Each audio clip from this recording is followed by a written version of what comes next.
Chapter 314. Zhao Sheng was stunned for a while, feeling the tiredness of a nap.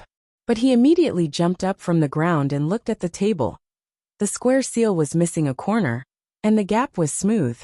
A scroll lay on the table, glowing faintly in the sunlight. He grabbed the scroll and held it tightly in his hand, not knowing what to say. He stood there with his muscles tensed up for a while, then walked step by step to the door and pushed it open. He saw a green shrimp lying outside the door. The shrimp's tail was crushed, and it looked dead. He stared at the prawn for a long time, before he carefully picked it up, and went back to the house to find a wooden box to put it in. After he was done, he put his hands together and prayed. His expression was sincere and focused. Now he believed. He believed in everything he dreamt of. The square seal with the missing corner, the scroll, and the little person whose leg he stepped on. There was indeed a God protecting him. And, if he did well, he could even see his wife and mother again. Even if they weren't his biological mother. This belief filled him with energy. At this time, almost everyone in Chengdu was in fear and sorrow. But Zhao Sheng had become the most optimistic and the most determined person. Therefore, when Li Guang saw Zhao Sheng for the second time, he was shocked by the expression on his face. Zhao Sheng was standing in the courtyard of the detention room. It was already afternoon, and the old elm tree in the courtyard cast its shadow on the corpses of the demons. The corpses were huge, each of them the size of a calf. But their bodies were splashed with feces and blood, which made them stink. When Li Guang and the other 4 constables came to the detention room, they had to cover their noses. But now, Zhao Sheng stood in the courtyard. His expression was normal. He wore a coat, revealing his chest. He stood next to the corpses with his hands behind his back, looking up at the sky, as if he was thinking about something. But the expression on his face changed very quickly. Sometimes disappointed, sometimes angry, sometimes happy, and sometimes cold and serious. Li Guang stepped into the courtyard, looked at him, and was so shocked that his mouth opened slightly. After a while, he dared to call him in a low voice. "Brother?"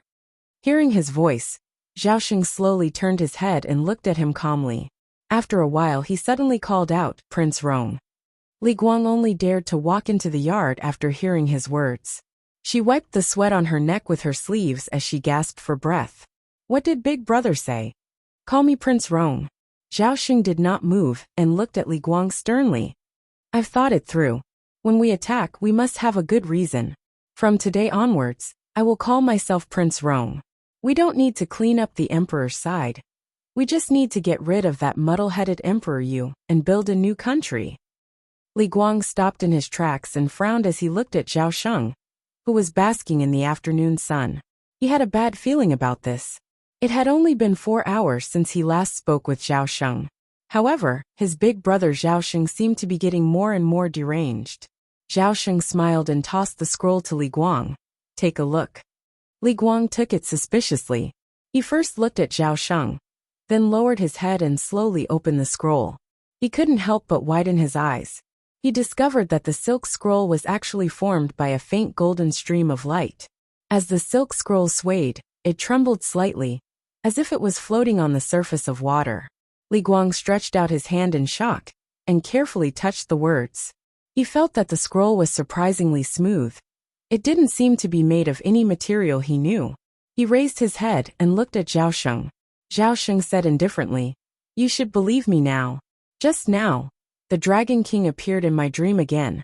This is the keepsake he left for me. Take a look at what's written on the scroll." Li Guang was so shocked that he couldn't speak. He blinked and lowered his head to look at the scroll. He quickly understood what was written. On the scroll was a map of Rong City and its surrounding areas. However, this map only outlined the general outline of Rong City and the Rong River that passed through the city. It wasn't very detailed. There were even more dazzling spots of light lit up in a few places on the map. Beside the spots of light, there were some words that seemed to be annotations. Li Guang was illiterate, so he couldn't understand what the words were saying. He raised his head and asked Zhao Sheng, What does the map say?" Zhao Sheng walked with steady steps to Li Guang's side, took the scroll back and opened it. He pointed at the scroll with 2 fingers on his right hand and announced solemnly, "This is the Dragon King's treasure." There are 6 places marked on this scroll. There are 1,000 taels of gold in each place. This is the treasure that the Wei River Dragon King left behind in Rong City. Now that he knows that I am going to rise up, he gave it to me. Once we achieve great things, we will build temples in the country to worship, and worship the Dragon King to repay today's kindness. Do you believe me now?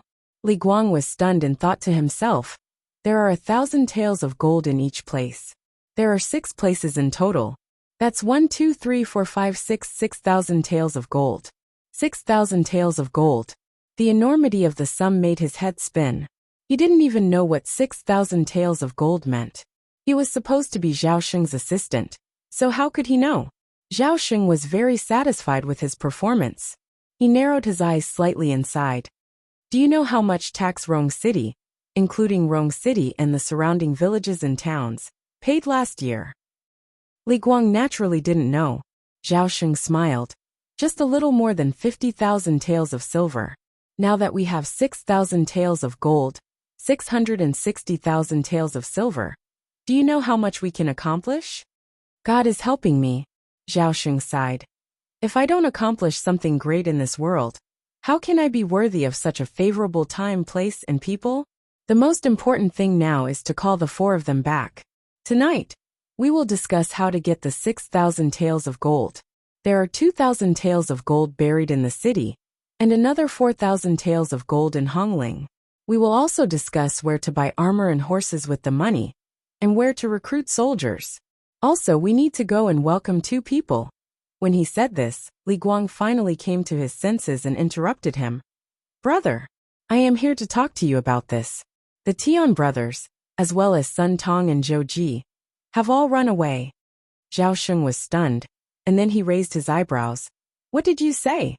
Li Guang sighed. Yes.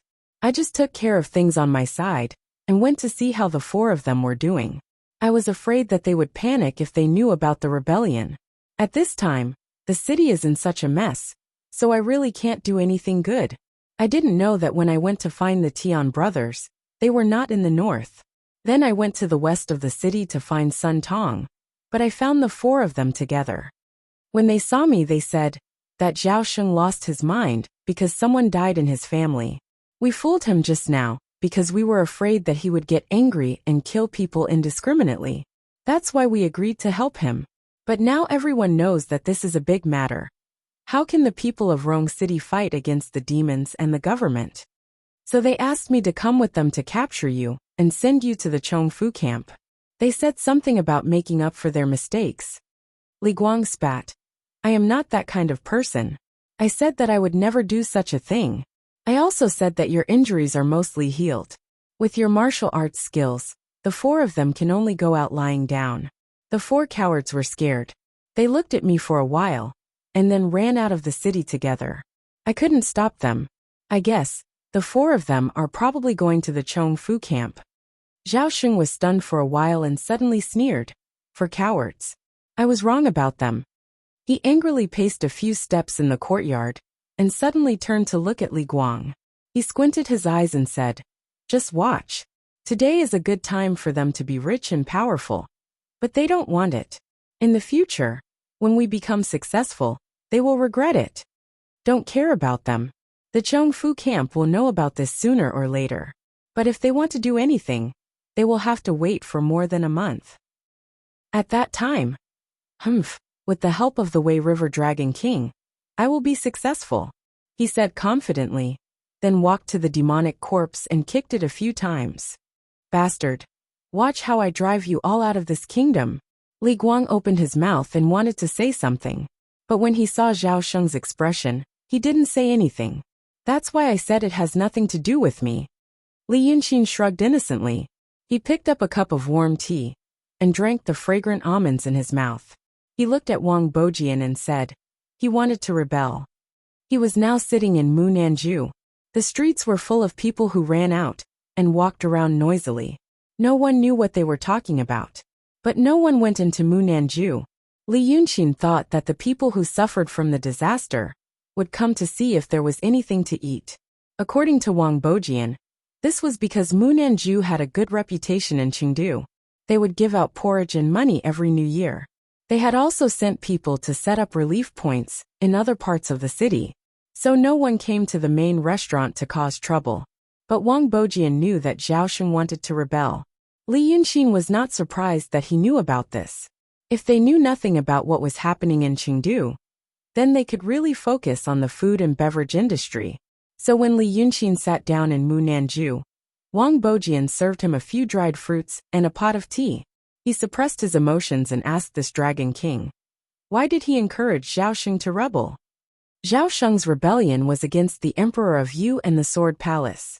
But the Sword Palace was also Munanju's power. But he heard Li Yunxin's answer. He drank tea and ate dried fruits. He looked very relaxed and didn't seem to take the matter seriously. Wang Bojian scolded this Wei River Dragon King 100 times in his heart. But he still smiled and asked politely, but Zhao Sheng said that Wei River Dragon King appeared in his dream. Could it be that the Dragon King is not you? Oh, you mean this? Li Yunxin held the teacup in his hand and turned it for a while. But his mind seemed to be elsewhere and thinking about other things. It was as if answering this question that Wang Bojian was very concerned about was just a casual chat to him. I originally planned to go to Hongling to see the situation, so I came here on the way to ask you some things. But I suddenly felt that Zhao Sheng looked a little familiar, so I went to the yamen. Li Yunxin put down the teacup and slowly moved his hand through the fruit plate, trying to find a plump almond.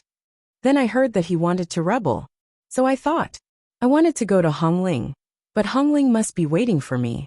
No matter how I disguise myself, people will recognize me at a glance if I go there from Chengdu. Don't you think so? He found the almond, threw it into his mouth and chewed slowly. So I thought, if he really wanted to rebel, he would definitely go to Hongling and gather the strong young men there. That's why I said that a group of people went there in a big group. When they started to make a ruckus, it would be easier for me to hide my tracks. So that's the thing. He wanted to rebel anyway. What does it have to do with me? Wang Bojian was silent for a while. Then he took a deep breath and said with difficulty, so, Dragon King, you just wanted to go to Hongling so that someone can help you hide your whereabouts. And you provoke such a big thing? You don't have any other intentions? Li Yunxin smiled. I don't think so. Wang Bojian's face twitched for a while. Then he stood up and said, now I finally know why wherever the Dragon King goes, destruction follows. So, if I had another way to help Dragon King go to Hongling without being noticed, would Dragon King ignore Zhao Sheng and ask me to immediately capture him? Li Yunxin raised his head and looked at him in surprise. Capture him? Wouldn't I lose face?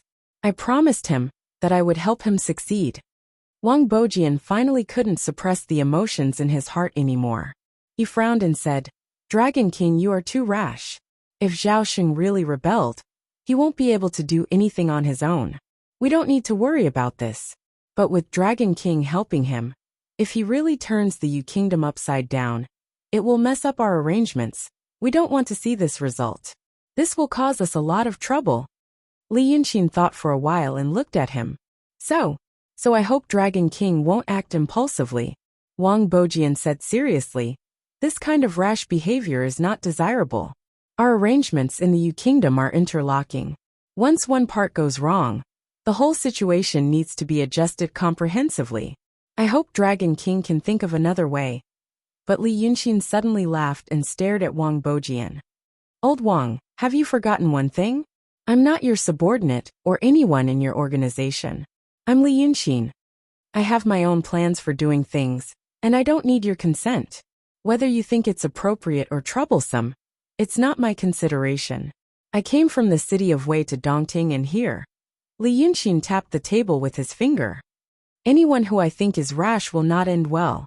So, before I talk to Zhao Sheng, it might be a spur of the moment. But now I have finished talking with him, and I have my own arrangements. If you mess with him now, you will also bring me trouble. Li Yunxin sighed. I hope you can adapt to this change as soon as possible.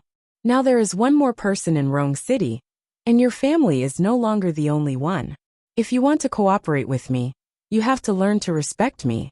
Also, don't talk to me in this tone anymore. Otherwise I will be unhappy.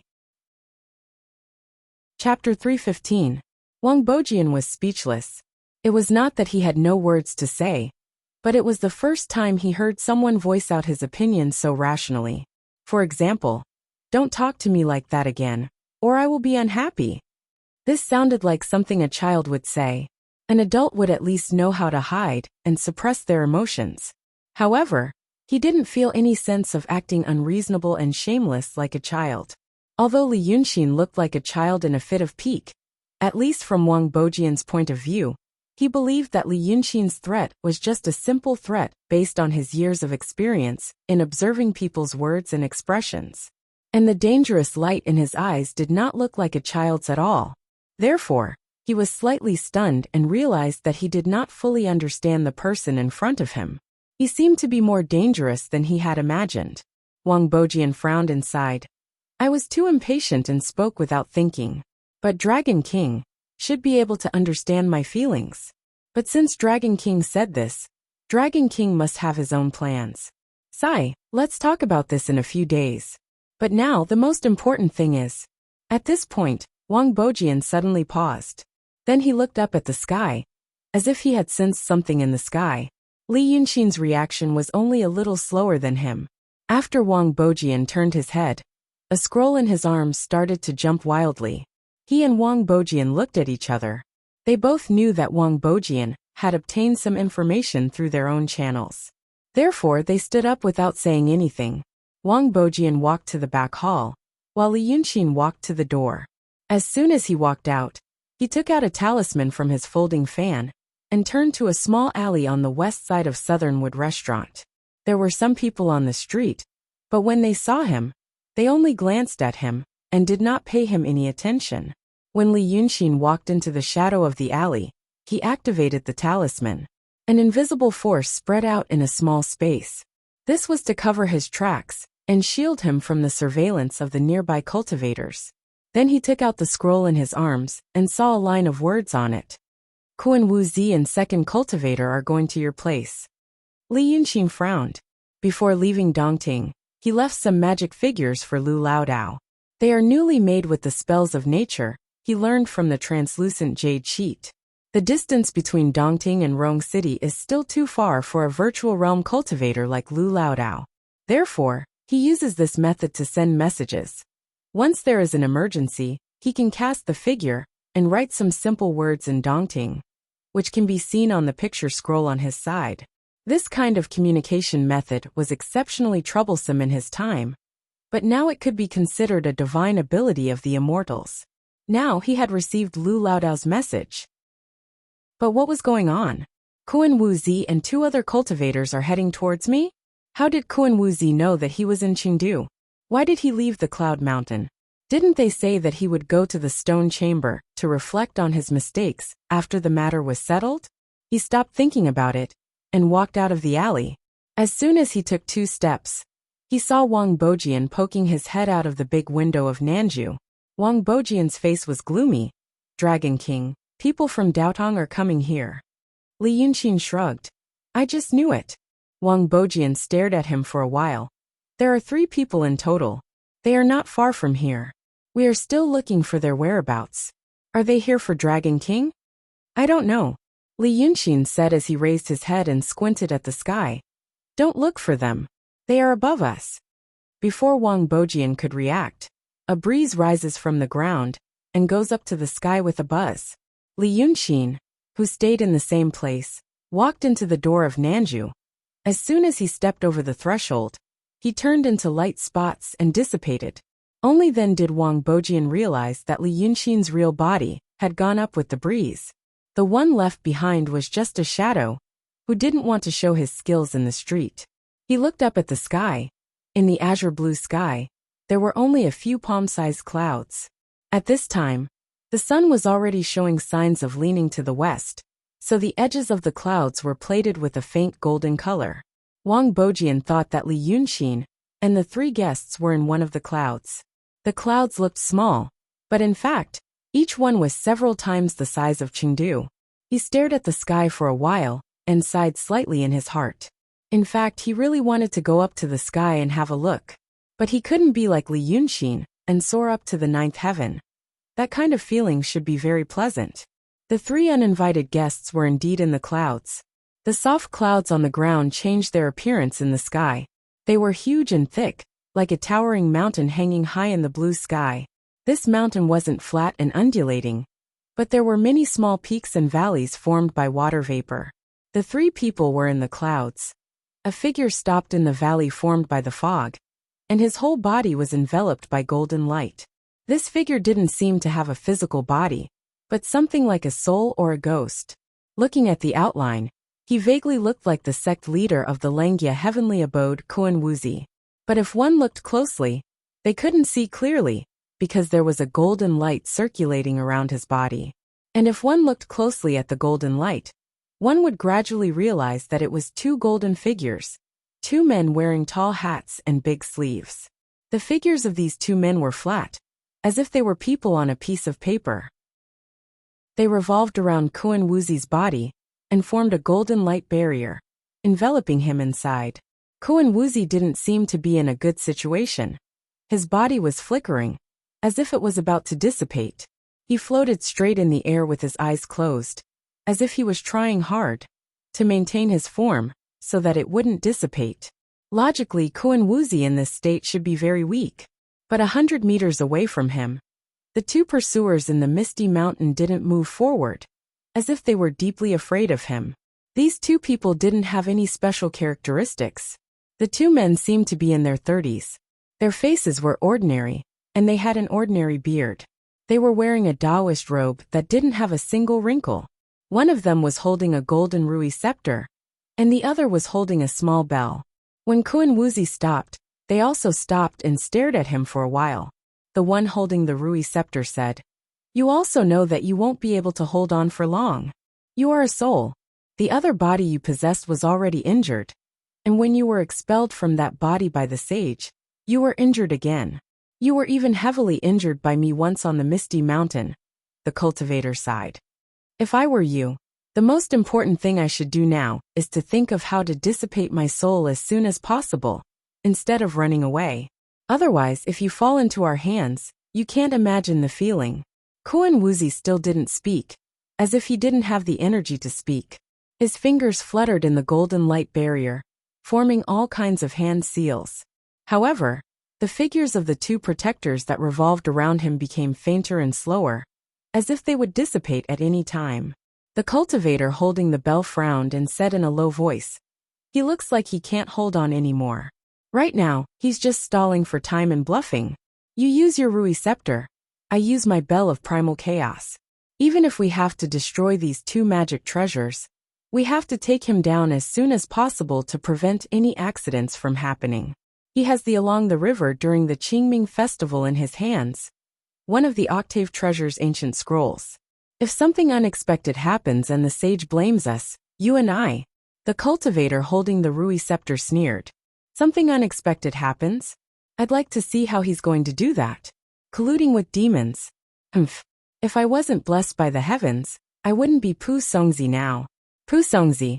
Humph. What is this Pu Songzi? Enlightened Tao enlightened master, and his realm isn't stable. I wonder what he does on normal days, bah. The words of the cultivator, who called himself Pu Songzi, were filled with resentment. He did not have the cold temperament that ordinary Daotong high-level cultivators usually had. Instead, he was more like a secular person. However, although he said that, his eyes were looking around, as if he was guarding against an enemy that might suddenly attack. The cultivator holding the bell of primal chaos did not seem to dare to disobey him. He could only sigh and shake the bell in his hand. A clear and crisp sound spread out in all directions, as if he was investigating the situation around him. Sure enough, he found out what was going on. One breath later, the bell suddenly rang, and a clear light shot out from the mouth of the bell, like a searchlight, directly below Cloudy Mountain. The cultivator's eyes widened and he shouted in a low voice, "There's really an ambush." He raised his voice again. "Who is it? Show yourself quickly." Pu Songzi still did not seem to care much just now. Now that he had encountered an enemy, he could not help but be wary. The rui scepter in his arms shook, and the clouds around him immediately rolled into a long dragon, surrounding the two of them. Then, he calmed himself down and shouted sternly, Who are you? Show yourself. As soon as he finished speaking, a person really did rush out from the clouds. This person's body was still surrounded by fog. The fog scattered in all directions like flowing water, finally revealing his true appearance. As for his true appearance, it was very similar to the two cultivators. It was the face of a middle-aged man in his 30s or 40s, with 5 strands of long beard on his face. He was wearing a green Taoist robe without any wrinkles, and there was a faint smile on his face. This person finally stopped between Kuan Wuzi and the two cultivators, holding a horsetail whisk in his hand. He first stared at the two of them for a while, then turned to look at Kuan Wuzi. Finally he raised his hand and bowed. The corners of his mouth were still slightly raised as he smiled. Junior brothers Pu Songzi and Huai Juzi, it's been a long time. When Pu Songzi and the Taoist holding the bell of primal chaos saw this person, they could not help but suck in a breath of cold air. This person, they were actually familiar with him. Daodong's Langia Heavenly Grotto Heaven's first seat of law, Dao Enlightened Master Yunzi. Pu Songzi and Huai Juzi looked at each other, then turned their heads and stared straight at Yunzi. Who are you? Yunzi was still smiling. But now, the two cultivators had slowly discovered that his smile was evil. Even when he spoke, the curve of the corners of his mouth did not change at all. Chapter 316. It was as if his smile was carved on his face. Or this person was a puppet. Pu Songzi and Huai Juzi both knew that this person was Yunzi, but they didn't know whether it was Yunzi, because they were both cultivators of the Langia cave. Pu Songzi was a little more senior than Huai Juzi, and he and Yunzi could call each other brother. And Huai Juzi was a supervisor of the Law Institute of the Langia cave, and he was Yunzi's subordinate. The two of them knew Yunzi very well, including his appearance, habits, and cultivation base. So they naturally knew that Yunzi was already dead. He died in the city of Wei, near the Dongting Lake. But now there was such a Yunzi. Both of them were cultivators of the state of truth, and they had their own ways to distinguish whether what appeared in front of them was real or fake. But now this method didn't work on Yunzi. His body was half real and half fake, real and illusory. In layman's terms, this was an existence similar to a soul. Pu Songzi and Huai Juzi could think that this was Yunzi's soul. But the problem was that since Yunzi was already dead, even if there was something similar to Yunzi in the world, it should be a ghost. Because of this, they realized that this might be a brilliant camouflage. There was a powerful person nearby who made something similar to Yunzi's soul. And that powerful person was very likely the reason why Kuan Wuzi forced himself to come here.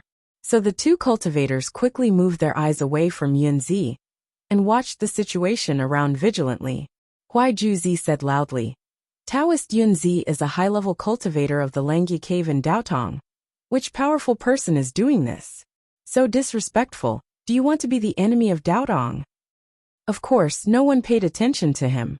But Yunzi, who was regarded as a puppet, still had that weird smile on his face and said, Why do you think I am a puppet?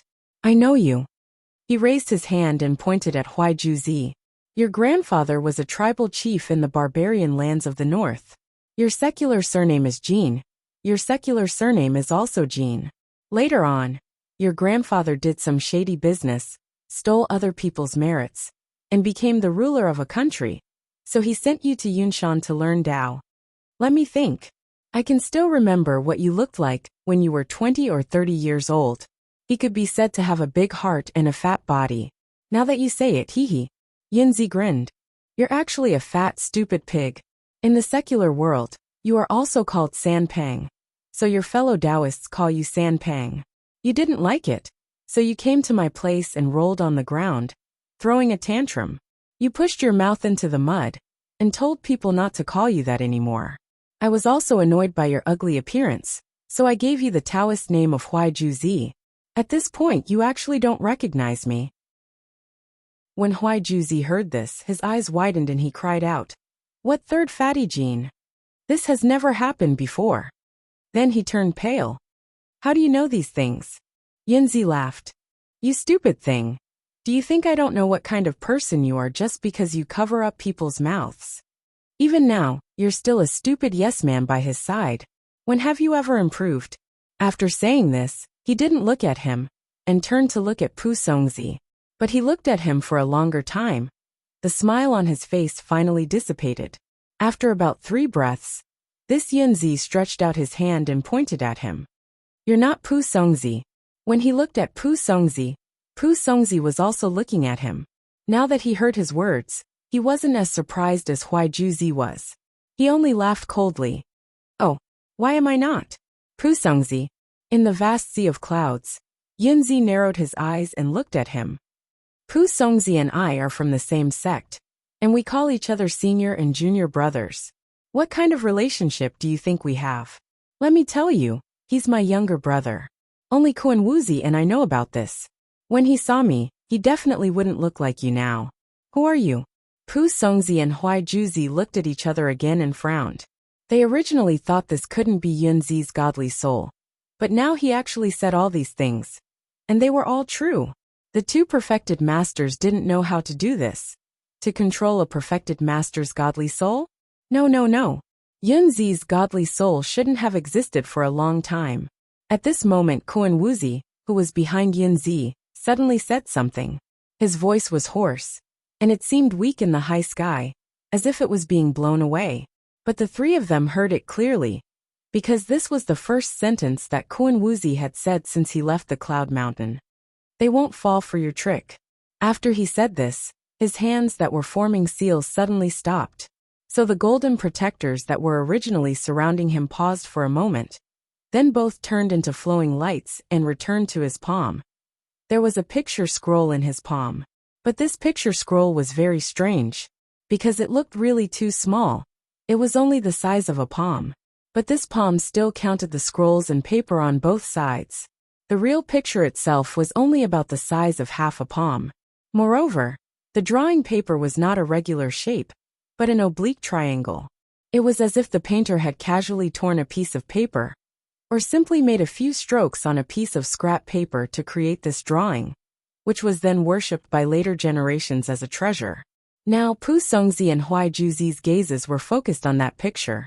This was the treasure that Kuan Wuzi's godly soul brought out from Cloud Mountain, one of the 8 treasures ancient scrolls, along the river during the Qingming festival. Kuan Wuzi flipped his hand and kept the picture scroll, and the treasure fused into his body. Because of this, his image became clearer, and even his voice became more powerful. He then said the second sentence.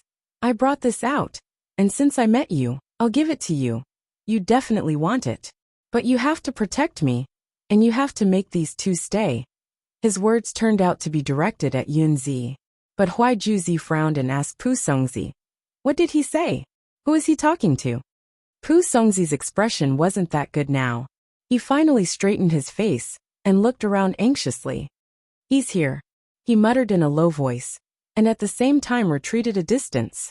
Why is he here? His behavior made Huai Juzi panic. At this moment, this cultivator seemed to be the one who understood what was happening the most. He looked at Kuan Wuzi, then at Pu Songzi, and heard the godly soul that was being chased by them say the last sentence. That Pu Songzi is indeed not Pu Songzi anymore. He's now possessed by the Freemasonry's quantum blessing. Huai Juzi is also a hidden chess piece hidden in the Cloud Mountain. Li Yunqin, why don't you show yourself?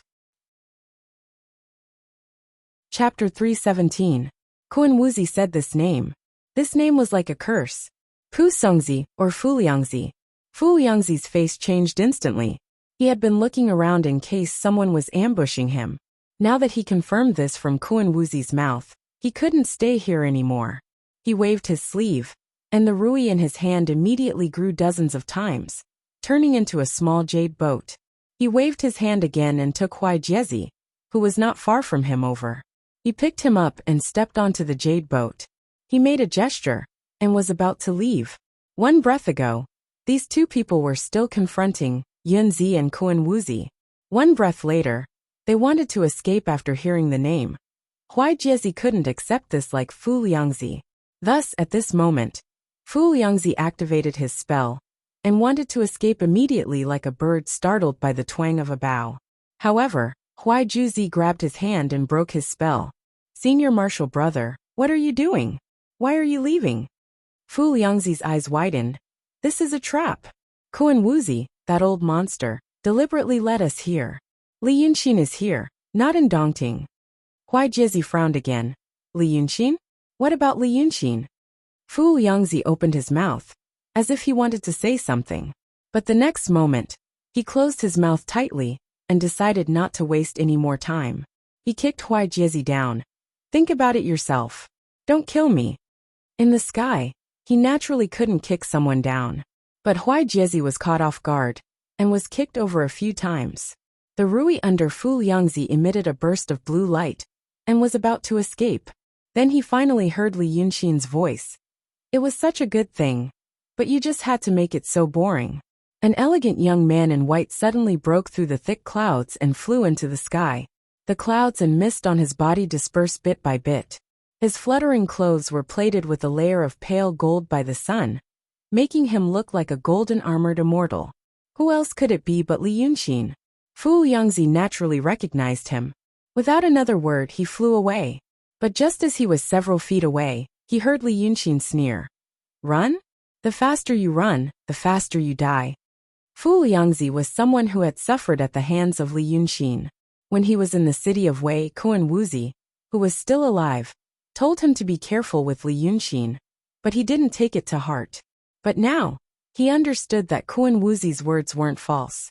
He didn't dare to take Li Yunxin's words lightly. Thus, because of this sentence, he really stopped and turned his head to look back. Seeing Li Yunxin's body covered in golden light, his sleeves fluttering in the strong astral winds high up in the sky, he looked at him mockingly. There's a path to heaven, but you don't want to take it. I've been working in Chengdu for many days, and I've set up a big formation to kill Zhenren. Coincidentally, just as the formation was set up, you came in. If you went 2 feet further away, your soul would have flown away and scattered. Do you believe me? In the past, Fu Liangzi would be a fool to believe him. A month ago, dozens of cultivators from Daodong's Langye cave came, and they brought many heavenly materials and earthly treasures. They also used the souls of hundreds of thousands of people as the source of the formation to set up such a big formation. But now, Li Yunxin said that he used more than 10 days to set up a formation to kill Zhenren in Chengdu. It was a person. When Huai Jiezi heard what he said, he didn't care about Fu Liangzi kicking him away. He looked at Li Yunxin carefully from head to toe and frowned. What kind of nonsense is this person talking about? Is a Zhenren someone you can easily kill? His soul will fly away and scatter? What a joke! Li Yunxin smiled coldly. You can try. Or you can ask this guy how he died. As he spoke, he raised his hand and pointed at Yunzi. Yunzi looked at him strangely. He clearly looked like a spirit with his own will and consciousness. But when Li Yunxin arrived, he was dumbfounded, as if he had become a puppet. Now that Li Yunxin raised his hand and pointed at him, it seemed like he had triggered some kind of command. The originally blank expression on his face suddenly became lively. He first frowned slightly inside, then shrugged and pointed at himself. I died because of stupidity. Li Yunxin smiled and nodded, then turned to look at Fu Liangzi and Huai Jiezi. Therefore, the two of them didn't look very good. At this juncture, everyone could see that Yunzi was Li Yunxin's puppet and was under his command. The 2 sentences that Yunzi said just now were also Li Yunxin's words. The two of them were not in the mood to appreciate Li Yunxin's sense of humor. They only felt that this guy was acting so unscrupulously in front of the 2 Zhenren. He simply didn't take them seriously and was extremely arrogant. However, Fu Liangzi gritted his teeth and slowly stepped back a little. He returned to Huai Jiuzi's side and said in a low voice, "Be careful." Huai Jiuzi's eyes widened in surprise. "Be careful? You believe his crazy words?" Fu Liangzi didn't bother to talk to him. He felt that this companion was extremely stupid, just like his former self. Because he had lived a peaceful life in Daotong for too long, he had become dull and arrogant. He just looked up at Li Yunxin. "Do you know where Kunwazi escaped from? What did he do?" "Li Yunxin, in Dongting we acted on our own. You were good enough. I was defeated by you and I was convinced. But this time, if you dare to intervene, you are bound to be unlucky." But he ignored Huai Jiezi, and so did Li Yunxin. As if he didn't hear his words, he turned to look at Kunwazi. The smile on his face, whether it was sneer or mockery, was gone. He stared at the former head of the Dongtian seriously for a while and said, "What's going on? Don't tell me that you forgot what you promised me after you left Dongting. And then you made such a mess. Also, how did you know I was in Rong City?" Kunwazi's soul swayed gently in the strong wind, as if it would disappear at any time. He grasped the along the river during the Qingming festival, one of the octave treasures in his hand, and said in a faint voice, I didn't intend to come to you. It was just a coincidence that I met you here. But since I met you, I was not destined to die. Now my soul has no body, and I can only rely on this octave treasures to survive. Previously, I was chased by these two until now, and my wagon is almost exhausted. If you save me, I will tell you in detail. I can even give you this ancient scroll." But Li Yunxin frowned and interrupted him. "What I want to ask you is that you promised me to explain everything to the two saints after returning to Yunshan, and then go to the stone room to face the wall. Did you do it?" Kunwazi was stunned. "Well, I did, but how did I know?" Li Yunxin turned around. "Okay. I just want to know about it. Since you have fulfilled your promise, why can't I save you today?" Chapter 318. His tone and behavior were extremely arrogant, as if he really had something to rely on. Fu Liangzi, who was disguised as Pu Songzi, was naturally afraid of Li Yunxin. He only stared at his movements to prevent him from suddenly launching an attack. Huai Juzi, who was beside him, was also a little suspicious at this time. Of course, he had heard of Li Yunxin. Fu Liangzi had told him about him. But Fu Liangzi was always a person who cherished his reputation and honor. When he talked about Li Yunxin to Huai Juzi before, although he didn't deliberately belittle him, he didn't really boast that Li Yunxin was omnipotent and make himself look useless. He just told the truth so that he wouldn't lose face. Therefore, Huai Juzi knew that Li Yunxin was a demon in the true realm. He had turned from a human to a demon. In fact, whether in Daotong or in the world of demons, people would have some prejudices. It was easy to look down on demons who followed the Tao, or human practitioners who turned to demons. People who served two masters always didn't have a good reputation. Now, Huai Juzi looked at Li Yunxin again. He was a demon in the true realm, so he should know how difficult it was to kill a Jinren. But he still said such arrogant words, and even moved closer with a face full of confidence, as if victory was really in his hands. He finally frowned and thought carefully. A demon in the true realm with the puppet Yunzi, and a half-dead Kuan Wuzi's divine soul. Could he really keep them here like he said? Just at this time, he suddenly saw the expression on Li Yunxin's face disappear, and he raised his hand and sprinkled out a silver light. The five of them had been confronting each other in the sky for a long time, and the sun on the horizon had begun to incline to the west. Therefore, the sunlight changed from the pale gold of the afternoon to a thick orange color. But now, when Li Yunxin raised his hand, the silver light radiating from his palm immediately forced back the golden light in the sky. When he looked carefully again, he found that a small round moon was born from his palm. As soon as it came out, it flew to a very high altitude and grew bigger and bigger. In just a breath's time, this small full moon had actually occupied half the sky that was originally dusk, and the setting sun had suddenly turned into a night sky with a bright moon.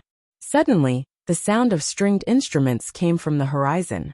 Strands of auspicious clouds emerged from the center of the big round moon. Amidst the clouds, a glittering golden palace gradually became clearer. It had hanging corners and flying eaves, golden pillars and jade tiles. It was a magnificent sight that had never been seen in the human world. Seeing this, Fu Liangliang's eyes widened and he exclaimed, "Fog Lock Toad Palace." This misty lock toad palace was a magic treasure personally made by the book saint. It was one of the top treasures of the Langya Grotto heaven. It was originally in the hands of Kuan Wuzi, but it was split into two parts by him. One was called the Treasure Mirror of Profound Light, and it was given to Yunzi. After Yunzi died in the city of Wei, this treasure was taken by Li Yunxin. The other one was called Fog of Profound Light, and it was given to Fai Yunzi by Kuan Wuzi, who was disguised as Fu Liangliang. Fu Liangliang was defeated by Li Yunxin in Dongting, and this fog of profound light was also taken by him. In Dongting, Kuan Wuzi was killed by Fu Liangliang. In order to protect his spirit, he couldn't care less. After his spirit was taken away by Li Yunxin with the judge's iron chain, he told him how to use the fog-locked Toad Palace. He rarely trusted anyone in his life. At that time, he was forced to believe in Li Yunxin, a monster who was famous for his craftiness. However, he didn't expect that he was right. The person who hurt him was his former disciple. This time, he suffered another disaster because of his former cultivator. However, the person who saved him twice was still the monster Li Yunxin. It was really a joke of fate. Fu Liangliang had seen this fog-locked Toad Palace in the school of the Emperor's Star. Although he didn't know how powerful this thing was, once he knew that it was a treasure made by the master of calligrapher, he didn't dare to underestimate it. He spent a few words to explain the origin of this thing to Huai Jiezi. On the other side, the figures of Li Yunxin, Yu Yunzi, and Kuan Wuzi were hidden in the auspicious clouds and disappeared into the bright moon. The two cultivators both knew that once the person in charge of the big tactical circle wanted to use the magic circle to kill the enemy, they had to retreat to the outside of the circle or go to the center of the circle. Therefore, when they saw Li Yunxin and the others had disappeared, they immediately drove their magic weapons and followed closely with Huai Jiezi, straight to the bright moon. However, they only moved forward for a short distance, and found that they had left the night sky and arrived in front of the Toad Palace in the moon. At this moment when they looked back, there were no clouds or Rong City. There was only the wilderness glowing with silver light and the dark sky. Fu Liangliang and Huai Jiezi were surprised and confused. Suddenly, they saw an elder turn around a huge red lacquer pillar under the corridor of the Toad Palace and walk to the white marble stairs. This elder had a square face and a wide mouth. He was tall and stout. He wore a large robe embroidered with 10,000 characters, and a belt inlaid with rubies was tied high around his waist. He walked to the stairs calmly, squinted at the two people, and said, "Where did this arrogant kid come from? How dare you break into the fog-locked Toad Palace?" Fu Liangliang frowned and looked at him carefully. "Who are you?" The elder laughed. "Kid, you dared to break in without knowing who I am? If you ask me, listen carefully. I am the master of this Toad Palace, the Red Flame Toad. The Wei River Dragon King sent me here from Dongting to guard this place. If you want to break into the palace, you have to get through me first." Hearing the name Red Flame Toad, Huai Jiezi felt that this was a powerful big demon. However, he had never heard of any monster king in the true realm, or the mysterious realm with this name. He frowned and asked Fu Liangliang in a low voice, "Who is this?" Fu Liangliang sneered. "Who is this? Some small demons in Dongting Lake can transform into human form and call themselves monster kings in Dongting. When Tan Liangliang ambushed Li Yunxin in Dongting, one of the small demons under his command was this Red Flame Toad. Unexpectedly, he didn't die and came here. He overestimated himself." After saying this, he waved his hand and threw out the jade rui. Although his words were full of contempt, he only used 20% of his strength to test the Toad King, who guarded the Toad Palace. However, the Toad King didn't dodge or dodge.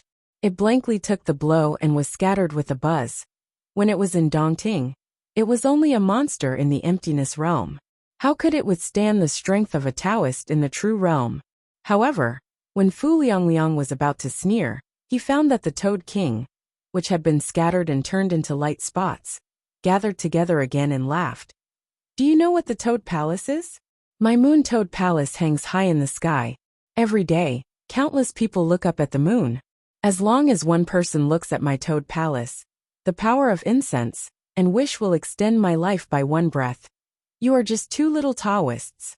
Can you kill all the plenilun cultivators in the world?"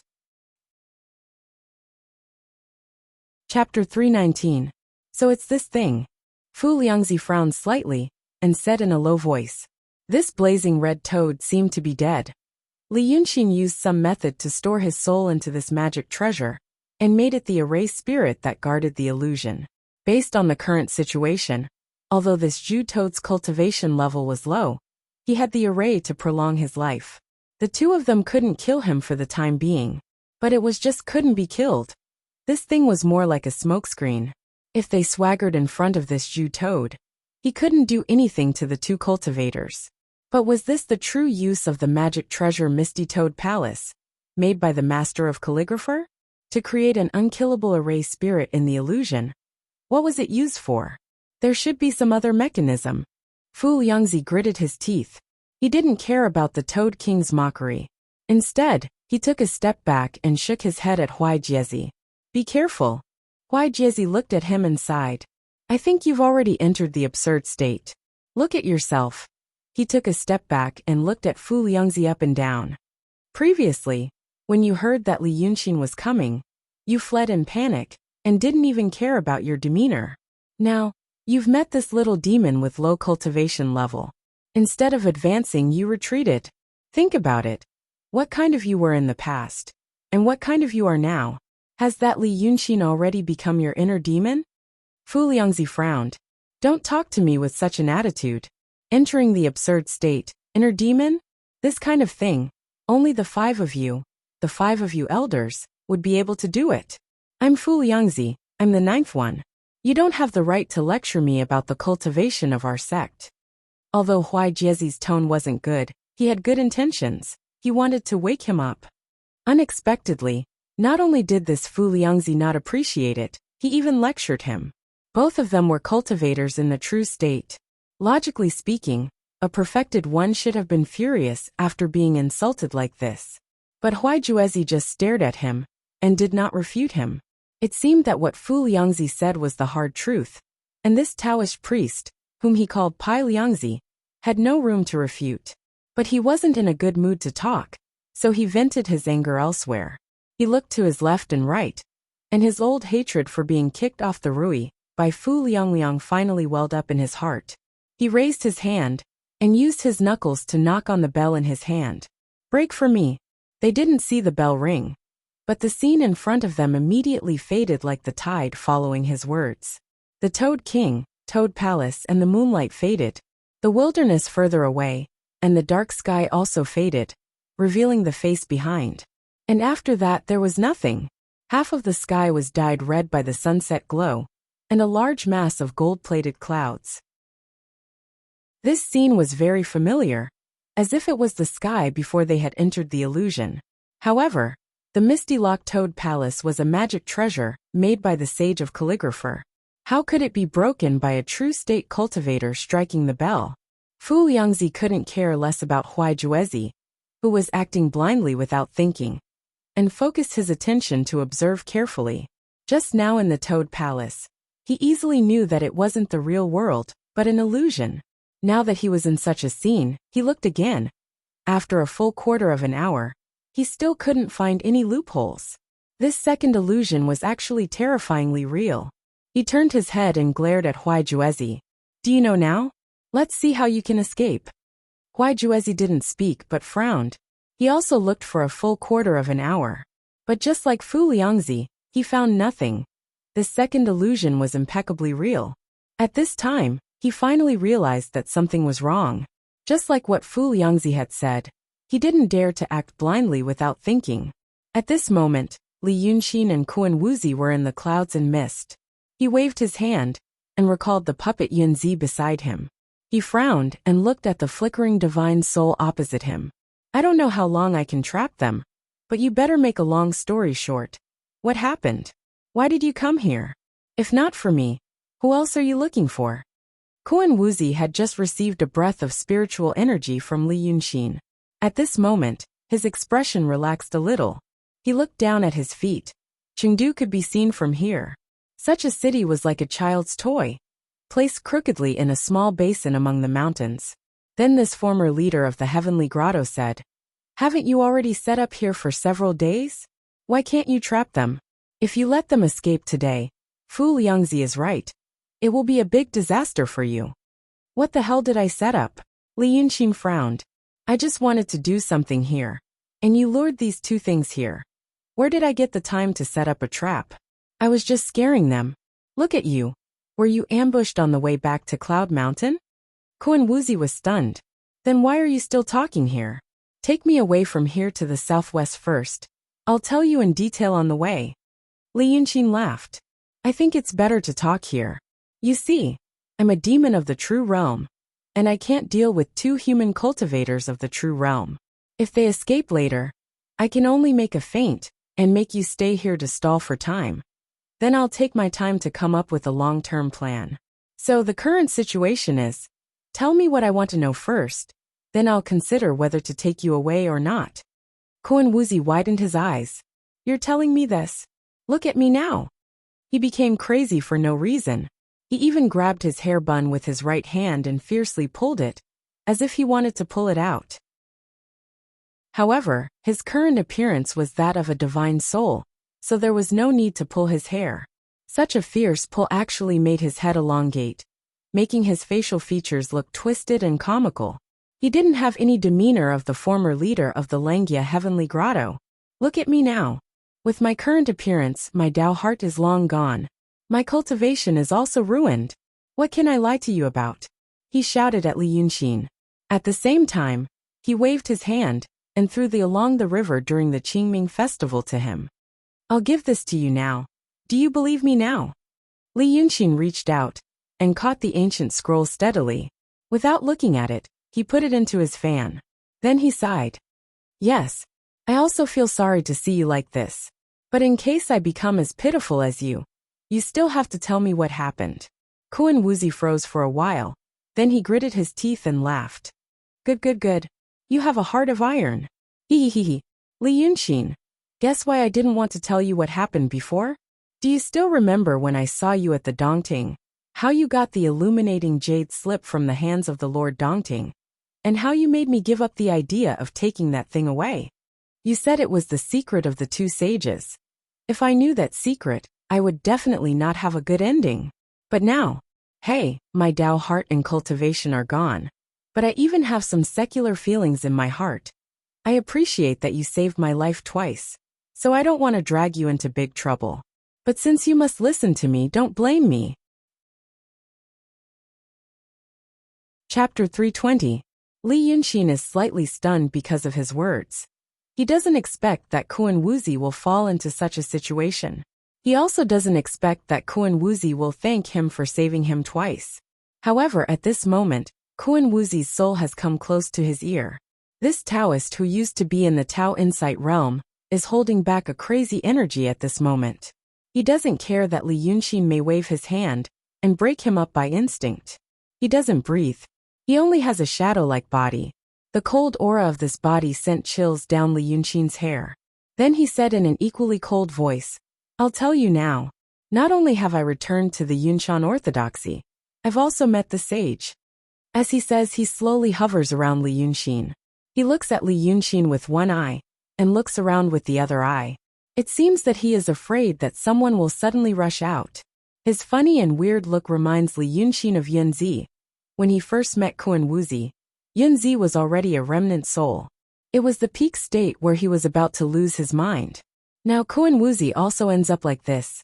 It can be seen that what he is about to say has shocked and frightened him so much that he can't keep his mind clear when he mentions this matter. I also told the sage what happened in Dongting. Hey. Kun Woozi's eyes widen. But do you know? He suddenly stops, grins and roars. Daotong only exists in name now. Li Yunqin frowns. What do you mean? As he says this, he raises his hand and writes several magic figures in the void, protecting the two of them firmly. According to his experience, Kun Woozi is long-winded and hesitant. Maybe when he is about to tell the truth, he will suddenly be interrupted, killed, or taken away by someone. He used to hate this kind of situation. How can he not be on guard at this moment? Fortunately, what he worries about doesn't happen. When he asks that question, Kun Woozi doesn't even hesitate. He stares at his eyes and says a few words. The saint is dead. Li Yunqin was stunned. Dead? What kind of death? At this moment, Kun Woozi didn't care about his question. He seemed to have sunk into a state of madness and was unable to extricate himself. He danced with joy and shouted, Now the world is really filled with jackals and wolves, and rotten wood is the official. Daotong. Daotong.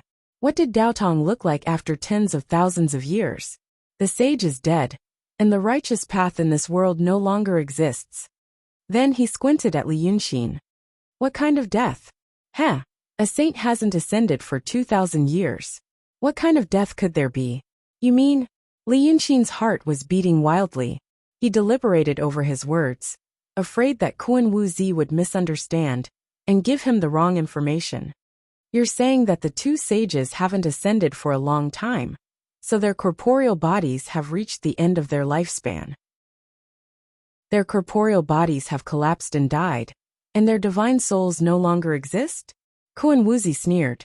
Otherwise, why would I end up like this? Today, Daotong has long been occupied by a group of people. It's funny that I was one of them in the past.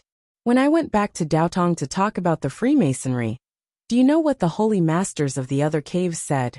They said that this matter involves a lot of people. Once they investigate it, it will be a disaster that hasn't happened in Daotong for thousands of years. They must not act recklessly. Those idiots are rotten to the core. Li Yunxin frowned. But just now, you said that you met the saint of calligraphy. Why did you say that he is dead? Don't tell me you've never seen them in the past few hundred years? The two sages are asking people to find the Jade Scroll of Enlightenment. If the two sages are dead, how can they ask people to find the Jade Scroll? Before Lu Ling went down the mountain, he also said that he met the two sages and obtained many magic treasures. Could it be that he didn't die at that time? The more he said, the more he felt that this Kun Wuzi was crazy. His words could no longer be trusted. Now that he threw out so many questions, Kun Wuzi just looked at him and sneered. You can think about these things slowly. I only want to ask you, what are your plans now? You are a demon. You know that the saints are dead. How can Daotong sit back and watch you spread this news? Li Yunxin turned around and looked at the clouds. This was indeed a big news. He had to prove it or disprove it. However, he couldn't just listen to Kun Wuzi's side of the story. What a joke. The death of two supreme martial artists in the world. He wouldn't believe it just because of the words of a half-mad divine soul. It would be best if he could capture Fu Liangzi and the person beside him. Perhaps the two sane people would be able to give him more accurate information. He thought for a while and looked at Kun Wuzi again. Okay, I will save you. Then tell me where you were going and who you were going to find. Kun Wuzi immediately pointed to the southeast. Send me to the capital of Yu Country, to the Sword Palace of Yu Country. I want to find the palace master of the Sword Palace. Li Yunxin heaved a sigh of relief in his heart. Good this was really a good thing. Previously, he wanted to know why the people of Daotong didn't care about what Yang Jianzi had done in Yu Country. Now they sent Kun Wuzi, who seemed to have a deep relationship with the palace master. He smiled. You want to see Yang Jianzi? You don't need to go to the capital. He is here. But unfortunately, he is a member of the Freemasonry now. Don't you know? Kun Wuzi blinked. What nonsense are you talking about? At this time, Fu Liangzi and Huai Jiezi had stayed in the second illusion for half an hour. They still couldn't break the formation. There was not a single flaw. They saw the sun slowly tilting to the west. They could also see the sunset, ravens, and even the specks of dust in Chengdu. Fu Liangzi used the Jade Rui, and Huai Jiezi used the Bell of Chaos. They had already used all kinds of methods and divine abilities in the void. But the thin spiritual power that made up this illusion didn't even ripple. Until they saw a third person appear. This person came from the west. His back was against the sun, so his face was dark. But even so they could see that he was glowing slightly. It was as if this person was made of gold, and his skin shone with a metallic luster. The newcomer stopped about 100 steps away from the two cultivators, and looked at them first. Fu Liangzi and Huai Jiezi also looked at him, with great vigilance. Then this person said, I have been observing the two of you for a while, so I don't understand. Why are you using your divine abilities non-stop? Fu Liangzi frowned and said in a deep voice, This formation spirit has finally come out. This illusion is easy to break. But his words were heard by the newcomer. That person was slightly stunned and said calmly, I's Taoist name is Yang Jianzi. I am a friend of the Freemasonry cultivators. This is Yu Country's Chengdu. What illusion are you talking about? Chapter 321. Fu Liangzi laughed coldly. Such tricks it's. But before he could finish his sentence, the person opposite him raised his hand and tossed something over. Fu Liangzi and Huai Juezi were both true state cultivators, so they naturally had good eyesight. Thus, even though the little thing was only the size of a fingernail, they could see it clearly. It seemed to be a nail. The two first suspected that it was some kind of hidden weapon or magic weapon. But soon, they saw the appearance of the nail clearly. The vigilance and doubt on their faces disappeared, and they immediately raised their hands to catch the nail firmly. Looking at Yang Jianzi, he asked, "Where did you get this thing?" "There's an emissary from your association at the Red Ridge," Yang Jianzi said calmly. "That emissary said that the two of you would know that it's one of us when you see this nail." Now it seems that he wasn't lying. But what's the mystery behind this nail? Which emissary? What's his name? Fu Liangzi was still frowning and asked again.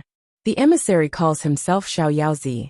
Yang Jianzi said this, and realized that the two cultivators opposite him were slightly stunned at first, and then looked at each other. Then Fu Liangzi took a deep breath and smiled. "So it's that person. Oh, we're indeed familiar with each other."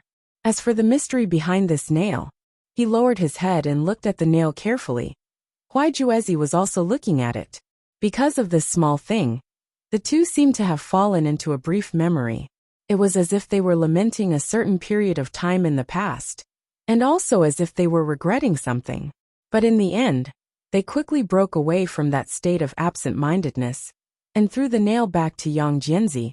"Have you seen any other nails in this world that have patterns? This one there is. The mystery lies in this pattern. As for you." A quarter of an hour ago, Fu Liangzi was extremely anxious, and felt that he had fallen into an unbreakable, perfect illusion set up by Li Yunxin. But now, after being exposed by Yang Jianzi, he realized that the two of them had become a big joke. How could there be a formation that could kill a perfected one? That was just another one of that crafty Li Yunxin's diversionary tactics.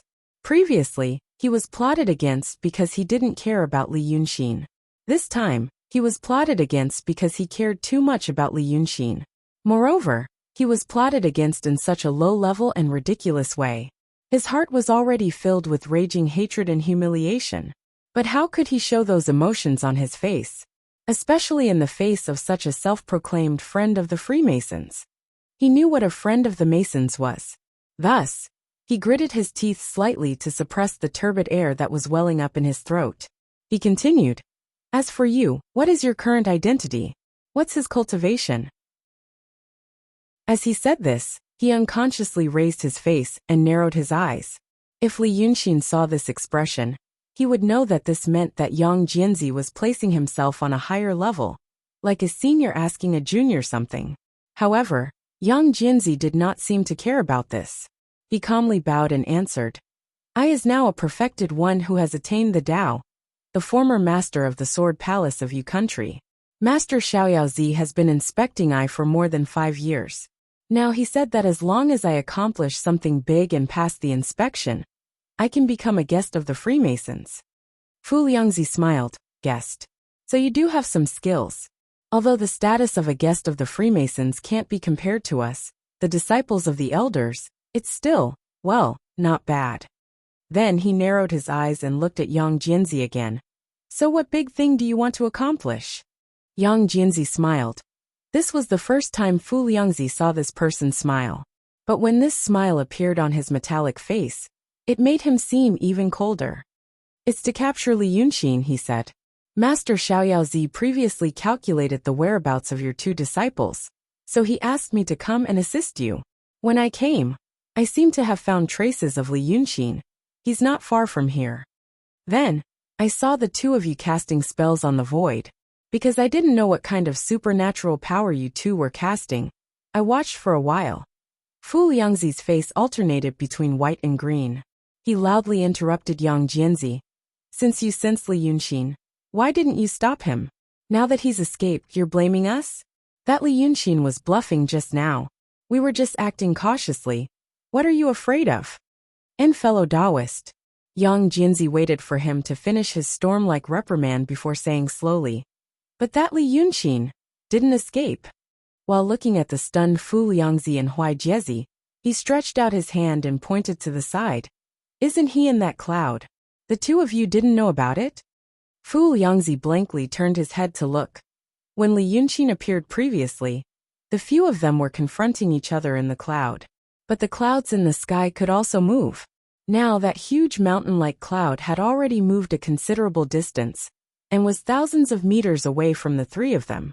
The clouds were dyed orange-yellow by the setting sun, as if the sky was a mountain carved out of a huge topaz. Just as Fu Liangzi turned his head in a daze, he finally heard the voice that made him gnash his teeth in hatred, wishing he could skin Li Yunqin and eat his flesh.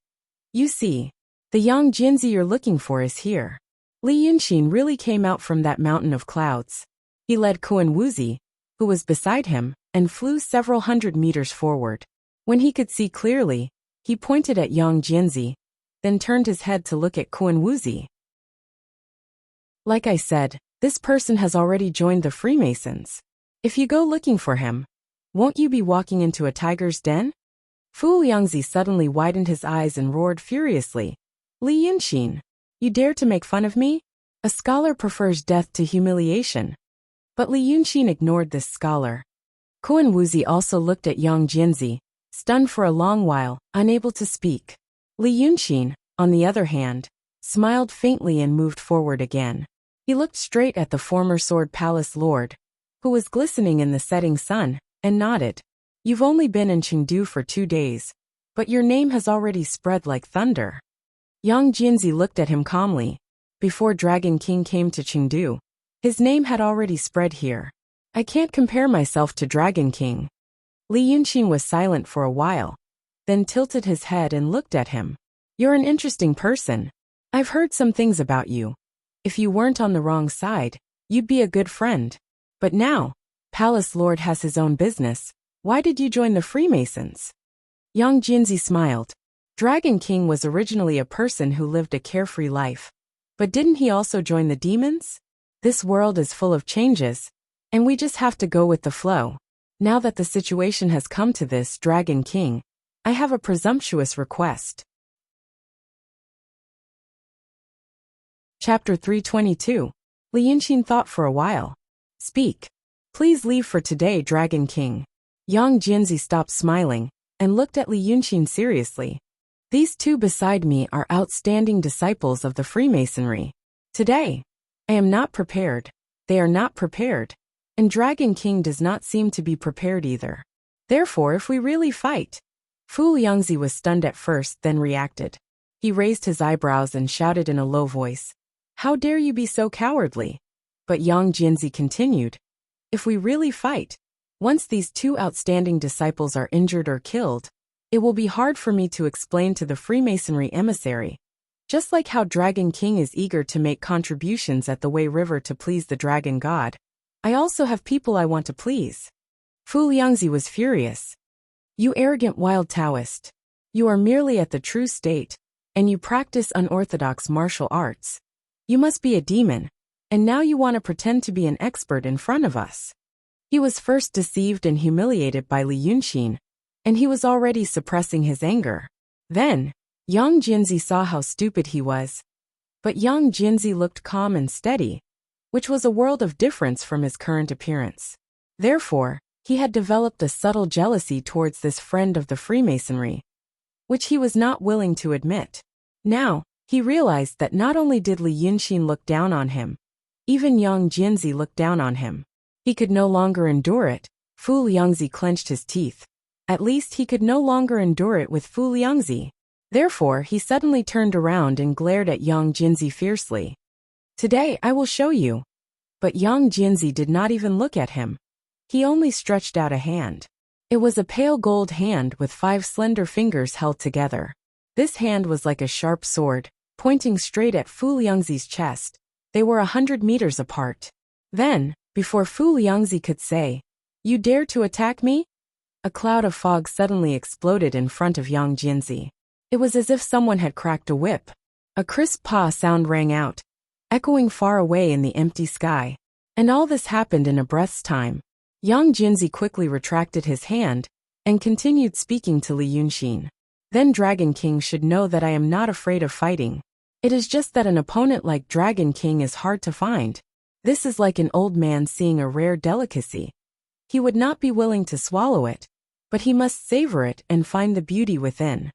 That's why I hope to have a fair fight with the Dragon King.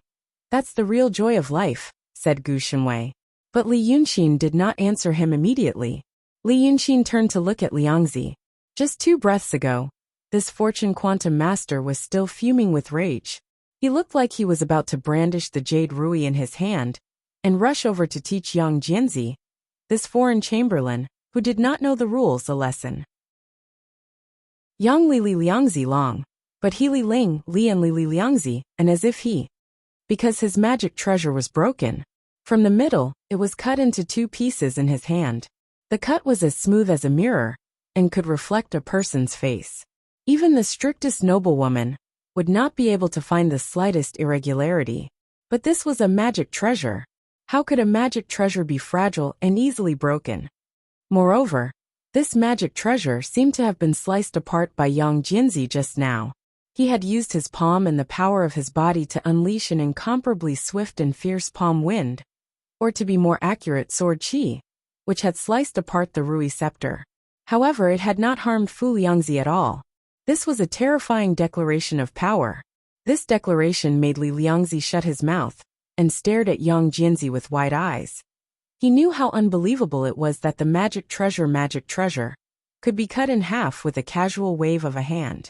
But he also knew that Yang Jinzi said he was a perfected person. How could a perfected person have such ability? After being stunned for a while, he gritted his teeth.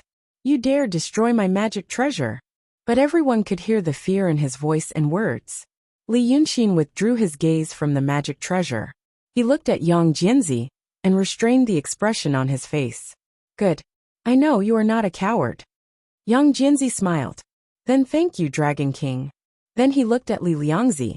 He looked at him silently for a while until Li Liangzi slowly calmed down and raised his eyebrows vigilantly. Then he said, Fellow Taoist, whether I am a demon or a human cultivator, you can say whatever you like. Fellow Taoist, you can also think about whether I's cultivation is high or low. But there is one thing. He paused, as if he deliberately emphasized his tone, and indeed used an even deeper and more powerful voice to say, the method that I practice is definitely not a heretical one. It is a profound orthodox method passed down by the Deva. Fellow Taoist, don't be wrong about this.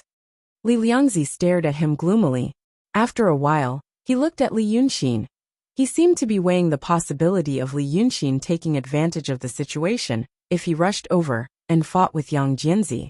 In the end, he didn't say anything, nor did he do anything. Instead, the hatred on his face disappeared and he sneered. Good. Today you are very impressive and imposing. He pointed at Yang Jinzi. Watch how I will reason with Xiao Yaozi when I meet him. Yang Jinzi smiled. At that time, fellow Taoists can speak the truth. Li Liangzi nodded. Good. Remember, let's go. He rolled up his sleeves and was about to leave this place with Huai Juzi, who had been silent all this time. But then, Kuan Wuzi's soul next to Li Yunxin shouted in a low voice. Li Yunxin, keep them here. Seeing that Li Liangzi was about to leave, Kuan Wuzi suddenly rushed out from behind Li Yunxin and turned into a flickering human figure. He pointed at Fu Liangzi and Huai Juzi and shouted, Why are you talking about a gentleman's promise with them? These despicable people, they promised you, and now they're here to harm you. He walked forward a little and stared at Yang Jinzi. Gritting his teeth, he squeezed out words from his throat. The world is going to be in chaos, and the saint is dead. The world is going to die in the hands of the Freemasons. Do you know that? But Yang Jinzi looked at him emotionlessly and didn't say anything. He originally looked like he was made of metal, but now, he looked more like a statue. He didn't seem to care about Kuan Wuzi's words, and didn't even know what he was saying or doing. Kuan Wuzi seemed to be even more anxious, and opened his mouth as if he was about to shout. But at this time, Li Yunxin waved his hand, and a golden light pulled him back into the clouds. However, He was still a little too late. Kuan Wuzi still managed to blurt out a sentence. You don't remember the Sword Saint's past. The expressions of Yang Jianzi, Fu Liangzi, and Huai Juzi changed at the same time because of these words. Chapter 323. Fu Liangfang first looked at Kuan Wuzi, then turned to stare at Yang Jianzi. What did he say? Ever since Yang Jianzi appeared in front of everyone, he had always been calm and steady. That was until Kuan Wuzi said this. Yang Jianzi was stunned for a moment. Then his face and the other parts of his body that were not covered by his robe suddenly turned bright red. It was as if metal had been heated up in an instant, and the source of the heat came from his body.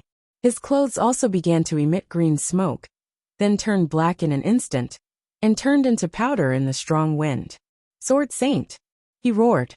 Red light and sparks floated out of his mouth, as if there was a smelting factory hidden in his body, and at this moment, it was rumbling and pouring out heat. You dare to mention him in front of me?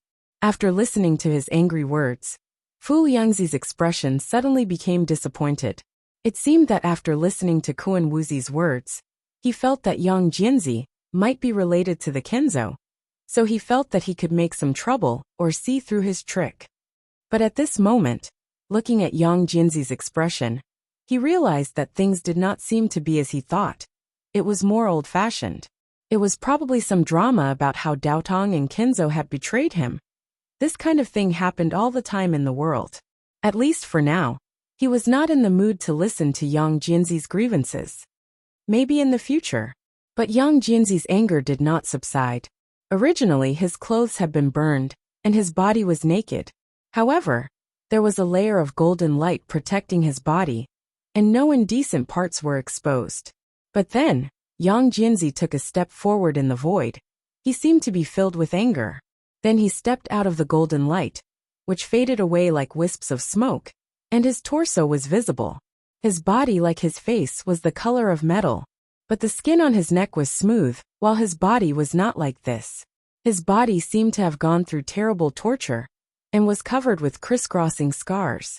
Those scars were thick or thin, long or short, like the bark of an old tree. But the most eye-catching thing was the terrible scar in the middle of his body.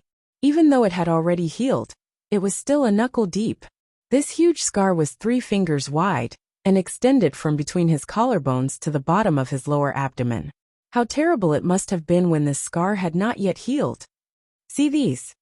Yang Jianzi glared angrily at Li Yunxin and Kuan Wuzi. 1,000 years ago, he left these things on me, and even crippled half of my cultivation. Then, I cultivated bitterly with this broken body, and finally returned to the true state. But do you know what my Tao heart is now in this true realm? My Tao heart is to see that Sword Saint again. Yang Jianzi gnashed his teeth. If I see him again, humph. He looked so angry that he couldn't say anything else. Fu Liangzi sneered. Kuan Wuzi stood blankly beside Li Yunxin, and didn't know what to say. Li Yunxin finally drew several talismans around his body, and sealed the soul of this profound state cultivator, so that he wouldn't talk nonsense again. Then he turned to look at Kuan Wuzi and sighed. I don't think this is a Tao heart, friend. It's a delusion, obsession, and inner demon. You and I are both demons now, but we were once humans. You should know the difference between a Tao heart, obsession, and inner demon. Li Yunxin spread his hands. You are indeed a complete demon now. You think you have a Tao heart, but in fact it's long gone. People with a Tao heart won't be like us. The few people here don't have a true Tao heart. Li Yunxin pointed at Fu Liangzi and Huai Juezi. These two say that they are dual cultivators. They practice both Daotong and Kenzo techniques. But they don't have a Tao heart either. You used to stay in Kenzo, don't you think it's strange? Why is it that the cultivation of Taoists and swordsmen is so difficult? And they need to clear so many emotions.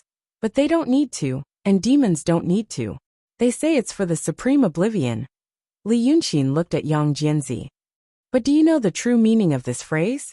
Fu Liangzi was looked down upon by Li Yunxin. He glared at him fiercely, but didn't dare to do anything else. But he could talk. To Fu Liangzi, how old was this Li Yunxin? Maybe he was talented, strong, and lucky, and could gain great power in a short period of time. But knowledge wasn't something that talent and luck could make up for. Qing Liangzi once said that the Freemasons had a dual cultivation technique. Fu Liangzi naturally had it too. Not only did he have it, but he had also studied it for many, many years. Even a fraction of this many years was probably older than Li Yunqin's age. Hearing him belittle himself and comment on the phrase supreme oblivion so arrogantly, Fu Liangzi glared at him and sneered. You're just a 16-year-old kid. Even if you learned Taoism in your mother's womb, it's only been 16 years. And you have the guts to talk about supreme oblivion? Unfortunately, Li Yunqin ignored him again and only looked at Yang Jianzi. Yang Jianzi frowned slightly. The anger in his eyes still hadn't dissipated. He didn't seem to think that Li Yunqin would have any wise opinions about this question. But he knew that Yang Jianzi wouldn't suddenly run over to sit and discuss Taoism with him. He must have some other purpose. So he gritted his teeth. When I was learning Taoism, I naturally learned about oblivion. What do you have to say? Li Yunqin sighed slightly. The supreme oblivion I know comes from a scripture called Tao scripture. But before saying this, have you ever heard of heaven and earth are heartless and treat all living things as straw dogs? But he didn't expect Yang Jianzi to answer. He continued, heaven and earth are heartless and mean that heaven treats all living things equally and has no bias. But many people take it literally and think that all living things in the world are just like pigs and dogs in the eyes of heaven and earth. This is a shallow understanding. As for the supreme oblivion, Taoists and swordsmen practice heavenly heart technique and slowly abandon all emotions. In the end, they abandon all emotions and turn into a demon-like existence. It's said that at the last step, all that's left is a shell that can only think, but has no emotions. That's the peak of supreme oblivion that can ascend. Could it be that this oblivion only means what it says, to forget emotions? Li Yunqin frowned. I've always been puzzled about this. Supreme oblivion should mean to not be moved by emotions, and not be disturbed by emotions. To forget emotions and transcend the world.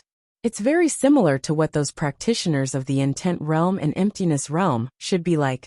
There are still human emotions in the heart, but they're trying hard to suppress them, telling themselves not to care and not to be moved. But when the realm is higher, it actually means to really forget emotions. The core principle of the supreme Taoism of Daotong and Kenzo is actually such a shallow sentence. Don't you think it's strange? Chapter 324. Yang Jianzi finally frowned slightly. From his previous indifferent expression, he now looked like he was pondering carefully. Fu Liangzi also moved his lips, as if he really wanted to say something. But then he realized that what Li Yunqin had said just now, although it didn't seem like anything shocking to him, it could be considered a unique view. If he continued to mock Yang Jianzi now, he would feel that he was at a disadvantage. So he didn't say anything. Only Huai Juezi, who was always silent, laughed coldly and muttered something like, "How dare you say such things?" Then Yang Jianzi took a deep breath. "We were talking about the sword saint earlier. Why are you saying this to me now?" "It's to ask you to calm down first," Li Yunqin said seriously. "Then we can talk about the possibility of handing over the two people behind you to me." The two people behind you naturally referred to Fu Liangzi and Huai Juezi. When they heard Li Yunqin's words, they were stunned at first, but then they laughed angrily. "Li Yunqin, have you also been abducted by that wandering ghost?" Li Yunqin ignored them as usual, and only looked at Yang Jianzi. "You want to join the Freemasonry, but I don't know if you are sincere, or if you have other motives." "Of course I am sincere," Yang Jianzi said in a deep voice. "That's not important. What's important is that when you go there, you will have your own goals. Whether it's to spy on some information, or to borrow power to take revenge on Daotong, you have to first grab some resources and power. Then you can use them. But just now you saw their attitudes." Li Yunqin pointed at Fu Liangzi. "This person was defeated by me. He has great ambition but little talent. He hid in Daotong's Langya cave for many years, and the only thing he did was to use a formation to sneak attack Kuan Wuzi. In the end he didn't succeed, and was killed by the two of us, even losing his body. After he was brought back to Daotong by Kuan Wuzi, Some other things seemed to have happened and gave him some other advantages. In the end, he messed things up and now he is like this. I hid behind you and gritted my teeth, saying that I was talking nonsense, but I couldn't pounce forward and fight to the death. And I didn't have the confidence to completely trust you and ask the three of you to work together to kill me. It's pathetic that you ended up like this. Fu Liangzi roared. Li Yunxin, you've gone too far. Li Yunxin smiled. Look, this is the kind of person who dared to talk back to you and flaunt his seniority in front of you. And who are you? You created a unique sword palace in the world. I don't care why you failed, but because of what you've done in the past, I have to praise you as an ambitious and ruthless person. Then you should be able to imagine what the situation would be like if you really joined the Freemasons. There are many people like him. They are the trusted aides and tentacles of the Freemasons' elders. If you want to be a foreign official, there will always be the word foreign. You will be constantly doubted and suppressed, and you will be surrounded by trouble. You won't have time to care about other things. Are you willing to be like this? As he listened to Li Yunxin's words, the redness on Yang Jianzi's body slowly receded, as if he was slowly regaining his composure. When Li Yunxin finished speaking, Yang Jianzi was silent for a while. Then, with a wave of his hand, a golden stream of light surrounded his body with a buzzing sound, quickly turning into a set of clothes. Then in your opinion, Yang Jianzi sighed softly, what should I do? Yang Jianzi, don't listen to his nonsense. Fu Liangzi shouted in shock and anger. This person has always been crafty and goes back on his words. You think he is helping you and cooperating with you, but you don't know that in the end, he is the one scheming against you. How can you take advantage of him? But as soon as he said this, he realized that he had said something stupid. This Yang Jianzi used to be the palace master of the Sword Palace, and was a person who thought highly of himself. Now that he had heard what Fu Liangzi said, how could he really retreat obediently? Instead, Li Yunxin laughed out loud. Look, this kind of idiot, even saying stupid things. You say in my opinion? Haha. In my opinion, there is no one else in this world. Why don't you and I work together to capture these two fellows and interrogate them in detail? For example, we can ask them about the secrets of the Freemasonry, taboos, rules, and even which leader's likes and dislikes, and which elder's favorite thing. If you know all these things, won't you be like a fish in water if you really join the Freemasonry in the future? I can also ask some of the things I want to know. Then both of us will benefit. It's a win-win situation. Yang Jianzi slowly tilted his head and glanced at Fu Liangzi. Then he smiled coldly. Oh, it sounds like a good idea. But the problem is, what happens after we ask them? Then we kill them, Li Yunxin said. You push the blame to me. It has nothing to do with you. At this time, Fu Liangzi stopped shouting. He looked at Yang Jianzi, and then at Li Yunxin. He reached out to pull Huaiju Zi and said in a low voice, let's go. But he pulled empty air. He immediately turned to look. At this time, he heard Yang Jianzi say, you are only in the true realm. Do you have the confidence to capture two spiritual masters if you work with me and have the means to kill them? You have to know. Spiritual masters are said to be undying. Fu Liangzi turned and saw Huaiju Zi. He had already fled one zhang away and activated the Bell of Chaos in his hand. This Bell of Chaos spun and quickly grew larger, covering Huaiju Zi within. Fu Liangzi realized something and only had time to shout, you! The Bell of Chaos had already given a loud boom and exploded into 5 or 6 balls of white mist in the sky. It had fled far away.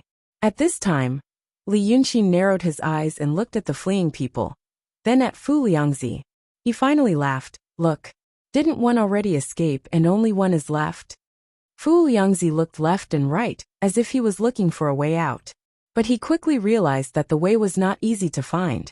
His talisman had already been destroyed by Yang Jianzi.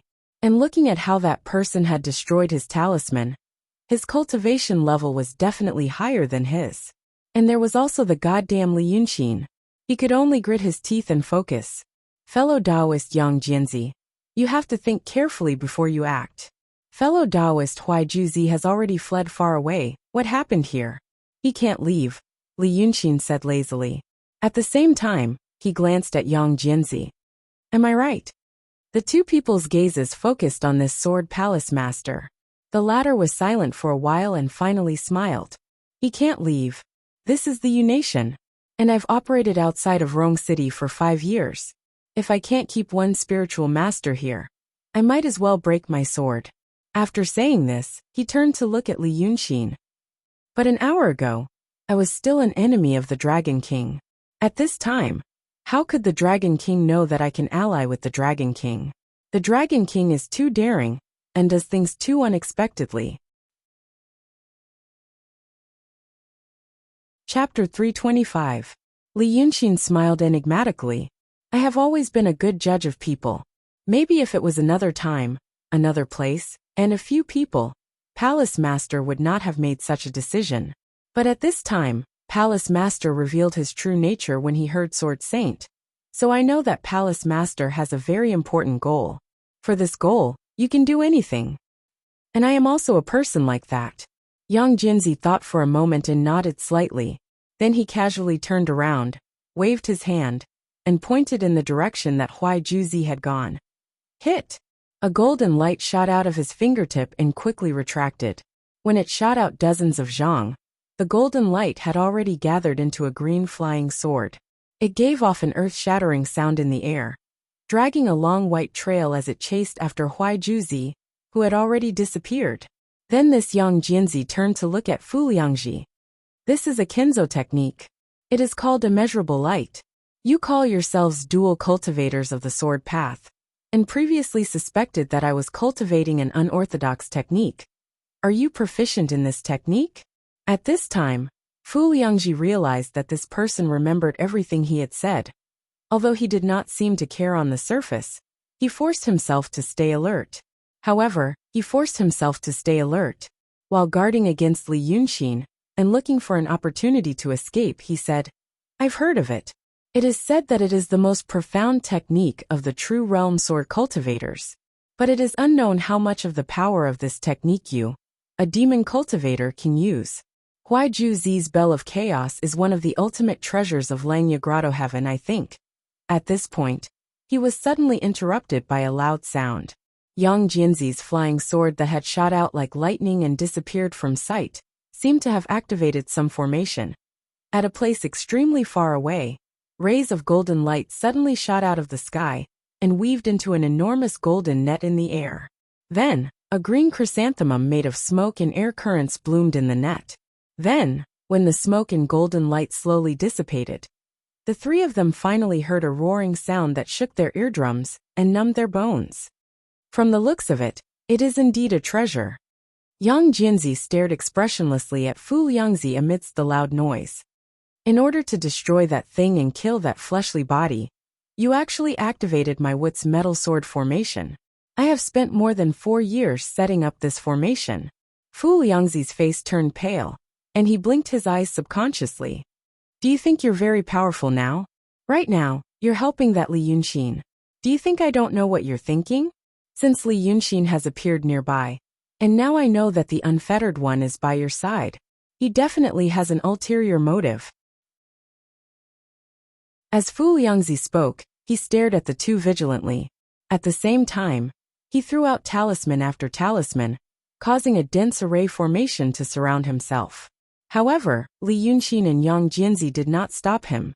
Instead, they were like two cats that had caught a mouse, watching him struggle on his deathbed. Since he has ulterior motives for Chengdu, according to his usual style, he will first find out your background. Now with just a few words, he has persuaded you to join forces with him. He has the ability to do so. Don't you think, why did he do this? It's to see your reaction and actions. He can take me down. And he can also find out your temperament and habits. When Fu Liangzi said this, his face was no longer as pale as before. It was unknown whether the layers of spells and restrictions around him gave him confidence, or if he felt that he had sorted out his thoughts as he spoke, or if he had some other unknown tricks up his sleeves. You actually fell for his trick, and yet you're still so proud of yourself. If I were really taken down by you today, and both you and him managed to get something out of me, do you think you have any chance of winning against him in the future? Fu Yangzi looked at Yang Jinzi and sneered. Right now, I'm not sighing for my life. I'm just sighing for your stupidity that has harmed me. However, when Yang Jinzi heard these words, he laughed as well. Do you think I don't know? Do you think I'm someone who can be easily convinced? He tilted his head and sighed softly. Do you think I don't have such thoughts? Since you've said these words, Dragon King, and I don't need to be secretive anymore. As he spoke, he cupped his hands towards Li Yunxin. This Fu Yangzi is so wary of Dragon King. It seems that he has indeed been subdued by Dragon King's elegance. I believe that Dragon King also wanted to see my methods just now. Now I will show it to Dragon King. At this time, Dragon King should let I see how to destroy that spiritual master's soul. As he said this, he waved his hand towards the distance. The flying sword that he had shot out earlier buzzed and flew back from the horizon. It hovered beside him and spun continuously. The light on the sword flowed endlessly, as though it was imprisoning something. It should be that Huaiju Zi's soul. Therefore, not only was Fu Liangzi shocked, even Li Yunxin was shocked. The metal chain that he had obtained from Bai Yanjun was a treasure, because it specialized in locking souls. In the past, when Yunzi's soul was locked, and when Fu Liangzi's soul was locked, it was a miraculous achievement. But now this Yang Jinzi's flying sword could actually lock souls. But this was not what shocked him the most. Yang Jinzi himself was unfathomable. This Yang Jinzi was said to be in the true realm, spiritual master realm. Yet with one strike he destroyed Fu Liangzi's Rui talisman, and with another strike, he killed spiritual master Huaiju Zi's physical body from 1,000 miles away. He displayed such terrifying power, and even used the formation that he said he had spent many years to complete. And these things, if possible, were in Li Yunxin's hands. He would be very happy to hide them, and use them as trump cards to turn defeat into victory at a critical moment. This Yang Jinzi was someone who had managed and built the Sword Palace. He definitely would not be like a young brat who had just entered the martial world, and did not know the gravity of the situation, and take out all his wealth in one move. This seemed to mean that he had even more powerful and terrifying methods. Li Yunxin glanced at Kuan Wu Zi beside him, and thought of the things that Kuan Wu Zi had said to him in the clouds. Yang Jinzi was not an ordinary demon. Naturally, there were many extraordinary demons. Shinryu was not ordinary. The Golden Rock was not ordinary. And even the Diablo and Lord Dongting were not small demons that could be found in the wilderness. But Yang Jinzi's background was even more special, from a political point of view. It was also because of this that Li Yunxin had tried to treat him with courtesy, just now, and was able to facilitate the current situation, to temporarily stand on the same side as him. But now, this Yang Jinzi's behavior was somewhat out of his expectations. This seemed to be a fellow that was not easy to control. In reality, when he heard the name Sword Saint just now, Li Yunxin could not be sure if he had really lost control, or if he was pretending for the people present to see. Chapter 326. And now, Yang Jinzi wanted to see how he was going to kill a Taoist soul. Li Yunxin could do it, and he had two different methods. However, he could not display these two methods in a show of force like Yang Jinzi did, because one of them was related to his biggest secret, and the other was related to Pitfall Mountain's biggest secret. Thus he smiled. I don't have Palace Master's ability. A Taoist soul is said to be indestructible, and it can't be easily erased. I still need some formations and spiritual power. I know a little about formations, and setting them up is easy, but as for spiritual power, I still need Palace Master's help. Li Yunxin said sincerely. Palace Master has already killed Huaiju Zi, and as the saying goes, there's no turning back. Looks like you have no choice but to agree to my request. The two of them talked about Fu Liangzi's life and death in front of him. But Fu Liangzi didn't run anymore. Was it because he knew he couldn't run? Or because he had something he could rely on?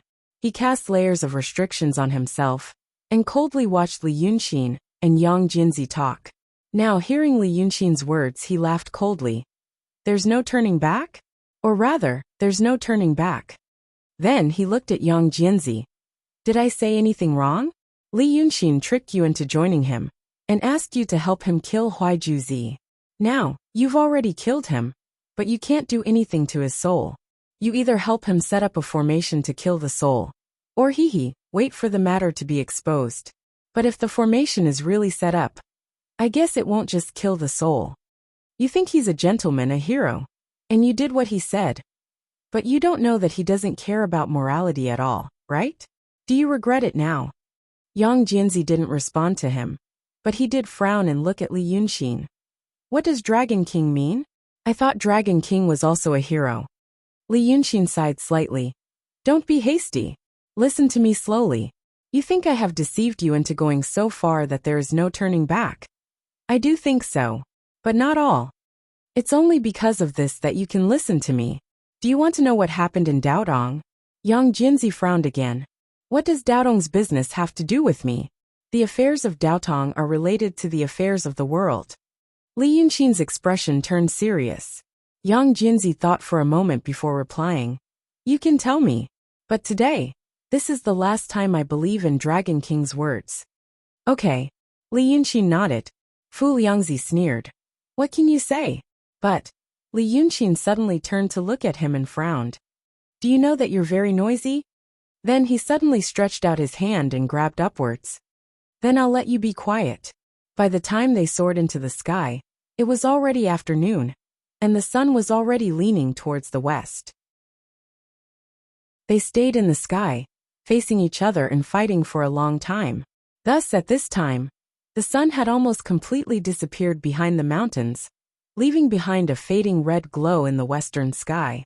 In the east, a bright moon had already risen, round like a jade plate. Li Yunxin stretched out his hand to grab the jade plate. Some children also liked to grab the moon at night. They would raise their hands up high, and the small moon in the night sky would seem to be pinched between two fingers. At this moment, Li Yunxin also stretched out two fingers. Strangely, Yang Jianzi and Fu Liangzi were in different positions, but they both saw that Li Yunxin was pinching the bright moon between his fingers at the same time. Then, he really plucked the moon. The curtain of night instantly receded like a tide, retreating towards the bright moon in Li Yunxin's hand. The mountains, rivers, clouds, stars, people, everything between heaven and earth seemed to have been drawn on a piece of paper, and now, they were pulled back by the moon in Li Yunxin's hand. Thus, the original appearance of heaven and earth was revealed. When he threw out the misty lock-toed palace, the sun had just started to set. Now, it was still the same time. Heaven and earth was not the night sky, but the sun and dusk. The night sky that he had taken away turned into a ball of fog, lingering around the moon in his palm. As for Fu Liangzi, he had actually taken it along with him, and was now in the cloud of fog in his palm. As if he was frightened, he darted left and right, and emitted rays of golden light from his palm in all directions. But that ball of fog was like an endless prison. No matter how he flew, he could not reach the end, and could only go around in circles. Fu Liangzi finally couldn't help but curse, and asked Li Yunxin to let him out. In Li Yunxin's palm, he was a small person, only the size of a thumb. But his voice was not soft. It was as if he was right beside him. But nobody paid attention to him. Yang Jianzi's face was still filled with surprise, and he couldn't help but look around. A moment later, he looked at Li Yunxin. Dragon King. It's nothing like riding a tiger and not being able to back down. Li Yunxin smiled warmly. His smile, against the warm sunlight, made him look like a gentle and honest person.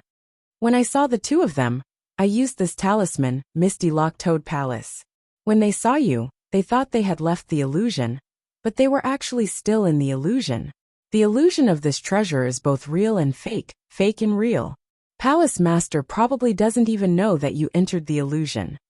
Inside this talisman, a year is like a day, so from the outside only an instant has passed. Just now, when you killed Huaiju Zi and said those words, no one outside could hear or see it. Whether you did it or not, it's all up to you. Yang Jianzi was silent for a while and then said, This means that Dragon King could have taken me in just now. Li Yunxin smiled slightly and didn't comment. That Fu Liangzi stomped his feet in exasperation and shouted in the mist. He definitely has a bigger plan. You idiot. Yang Jinzi thought again and exhaled lightly. Dragon King, please speak. What you just said concerns the world. Li Yunxin took a deep breath and said solemnly, I'll tell you first, the saints are already dead. The scholar saint and the sword saint are probably already dead. And the saints now are puppets of the Freemasons. Yang Jinzi heard his words and his eyes widened. Dragon King isn't joking? Li Yunxin didn't make a sound. Yang Jinzi stared at him for a while and then said, But how is that possible? The saints are dead? Who can kill them? Who can be the puppet of the saints? Many people have seen the two saints in these years. An hour ago, I had the same reaction as you right now. Li Yunxin sighed slightly. But think carefully, is there anything strange about Daotong and Kenzo? Yang Jinzi stilled because of his words. So Li Yunxin said in a low voice, I have to start from when Kun Wu Zi returned to Cloud Mountain. Chapter 327. After saying this, he turned to look at the remnant soul of Kun Wu Zi. The remnant soul was previously sealed by him, and now it looked like it was imprisoned in amber. The golden light emitted by the incantation caused him to be unable to speak, and even his expression slowly became lax. A divine soul could not exist for a long time after leaving the body. Although there was a huge difference between a low-level cultivator and a profound realm cultivator, Kun Wu Zi's divine soul had suffered a serious injury, and thus at this moment, it was like a candle in the wind.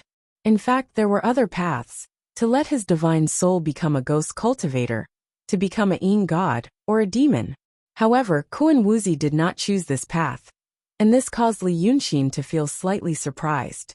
After the surprise, there was also a hint of admiration, because this is the divine soul of a profound realm Taoist. Li Yunxin sighed, profound realm. When this Kun Wu Zi was alive, he was still in the profound realm, the second level of the profound realm, and after 2 more levels, he would be in the supreme indifference realm. Have you ever thought of cultivating to the profound realm yourself? Yang Jinzi waited for him to reveal the earth-shattering secret, but Li Yunxin changed the topic.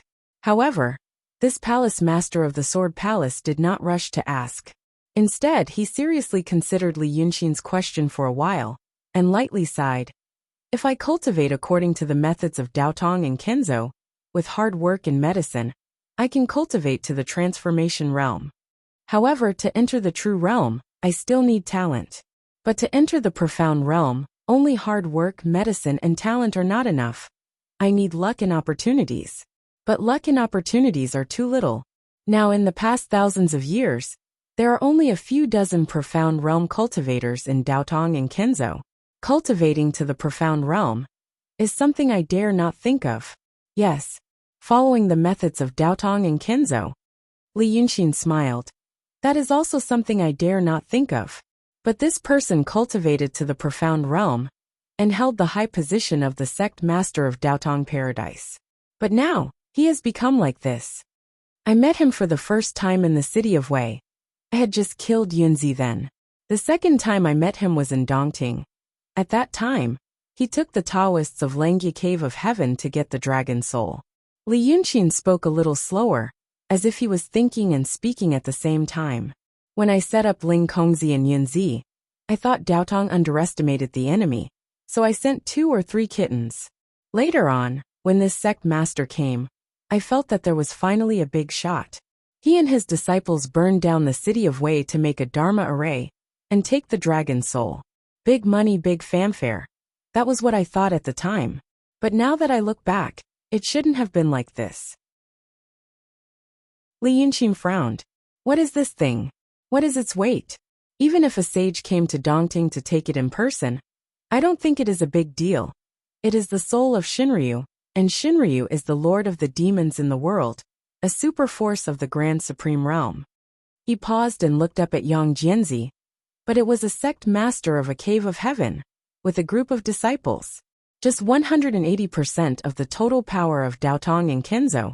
Don't you think it is like sending people to die? Yang Jinzi was silent for a while. But after all, it is a profound realm and several realms. Together, it is a rare powerful force in the world. It can destroy a country. Those Taoists probably thought so So they came. They are too confident in themselves. After all, Daotong and Kenzo are the absolute forces in the world. Li Yunxin looked at him.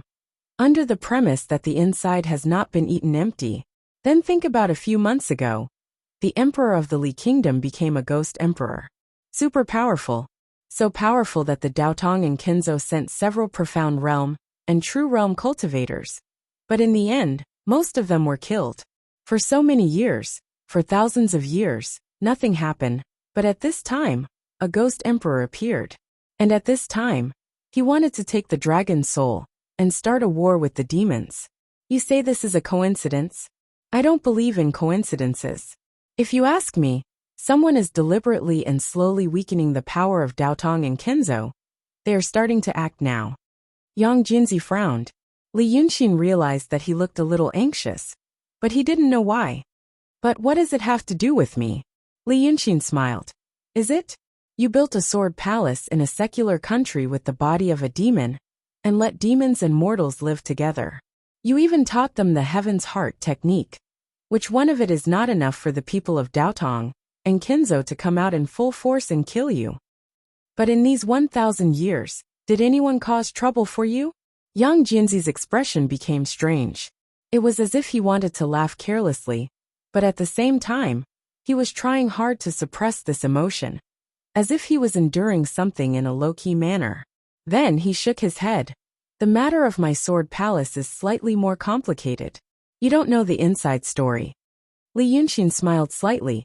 How complicated? Is it more complicated than when you were a sword saint, and that flying sword turned into a demon? Thus, Yang Jinzi's expression froze on his face, as if melted metal had suddenly encountered extreme cold and froze in an instant. Then, as if he had woken up from a dream, he first looked around quickly, then widened his eyes and stared straight at Li Yunxin. How did you know about this? I only knew about it an hour ago, Li Yunxin said calmly. Kuan Wuzi told me everything about you. How did he know? Yang Jinzi shook his head in surprise. How did he know? The people of that year are all dead. It's just that you think so. However, there were always some people who managed to survive. For example, this Kuan Wuzi. Li Yunxin turned his head and looked at Kuan Wuzi's divine soul for a while, then sighed softly. I just didn't expect that he could escape the great calamity that year, but couldn't escape the calamity today. You can't be blamed for what happened that year. After he said this, Yang Jinzi became silent. After a long time, he suddenly raised his head and stared at Li Yunxin strangely. Then, the surprised expression on his face slowly faded, replaced by a faint and complicated smile. So, you didn't know at all. Just now, you laid out so much and pulled so many strings. Just to prepare for the sentence, you were a sword saint and that flying sword turned into a demon?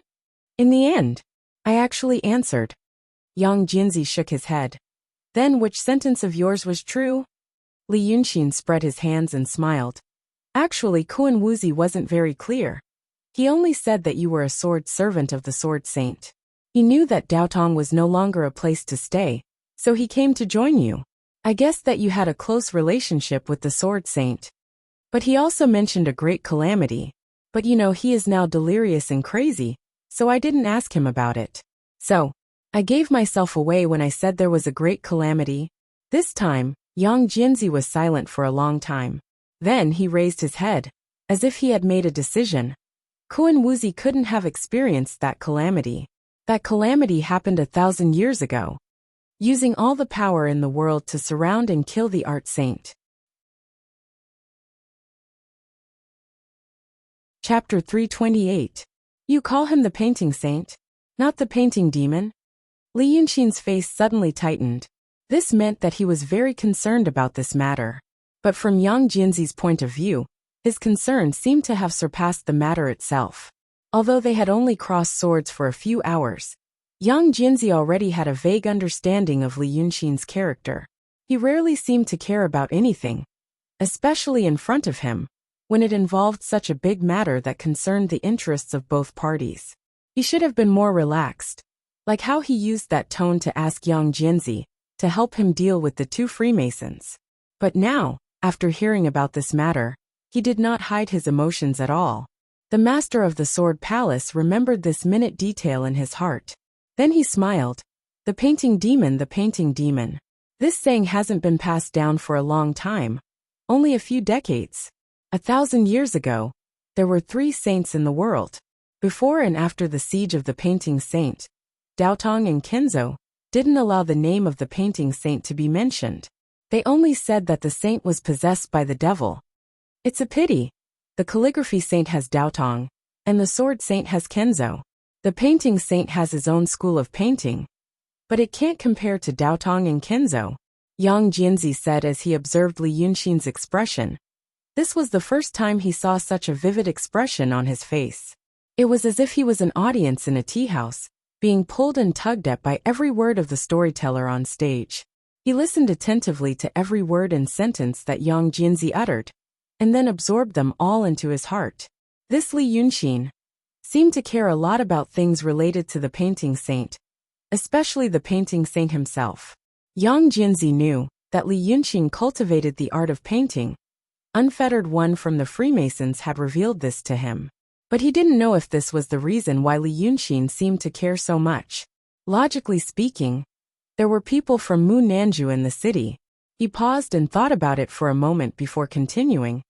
It is said that the art saint was a man of leisure and did not like to interact with people.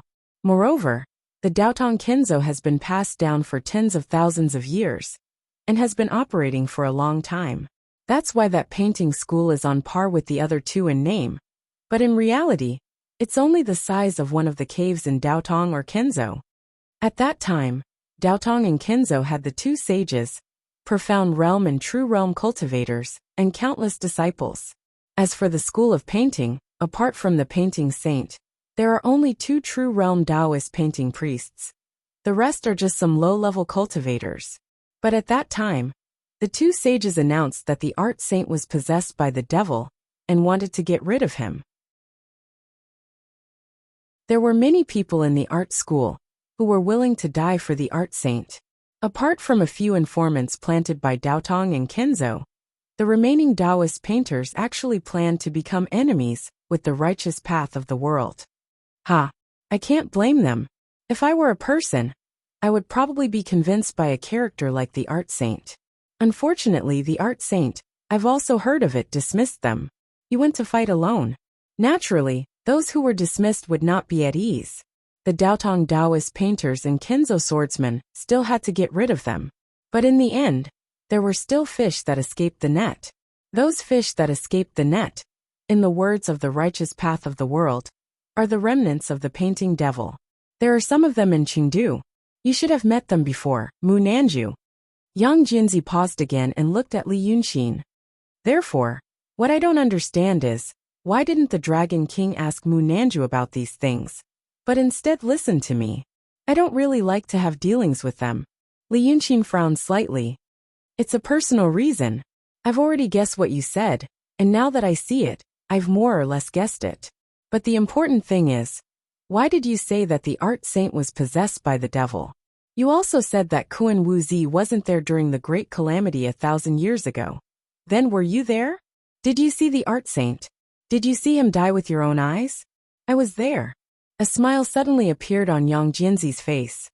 But, the Dragon King wants to know what happened 1,000 years ago. And I want to know what happened in Daotong and Kenzo. These 2 things are probably a long story. Does the Dragon King intend to stay in the sky and tell us here? Then where do you want to go? Yang Jianzi thought for a moment, then pointed to the west. Why don't we go to my Hongling? Li Yunxin only hesitated for a breath's time. Then he nodded. All right. Yang Jianzi was slightly stunned. He carefully looked at Li Yunxin again. He invited Li Yunxin into his tiger's den. And Li Yunxin actually agreed just like that. He himself was a person with a mild temperament, and was calm in the face of change. But now that he saw Li Yunxin's expression, he really couldn't understand it for a moment. Was the art saint's matter really that important to him? Thus, he pondered for a moment and asked in confusion, Isn't the Dragon King worried that my Hongling is a trap? Li Yunxin laughed. What's there to worry about?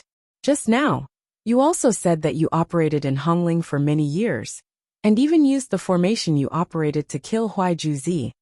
As long as there's nothing wrong with their brains, they should know that your place is a tiger's den. Then why would the Dragon King put himself in danger? Yang Jianzi was even more confused. Just for the art saint? Li Yunqin smiled. Personal reasons. This was the second time in a short period of time that Li Yunqin emphasized personal reasons. Yang Jianzi didn't really understand this concept, but he felt that he could roughly understand it. Because he felt that he could understand it, he stilled and laughed. There are many rumors about the Dragon King, but looking at the rumors now, I didn't expect the Dragon King to be such a romantic person. Li Yunqin stilled and frowned. What the hell was romantic? He knew that the romantic of this era was not the romantic of his world.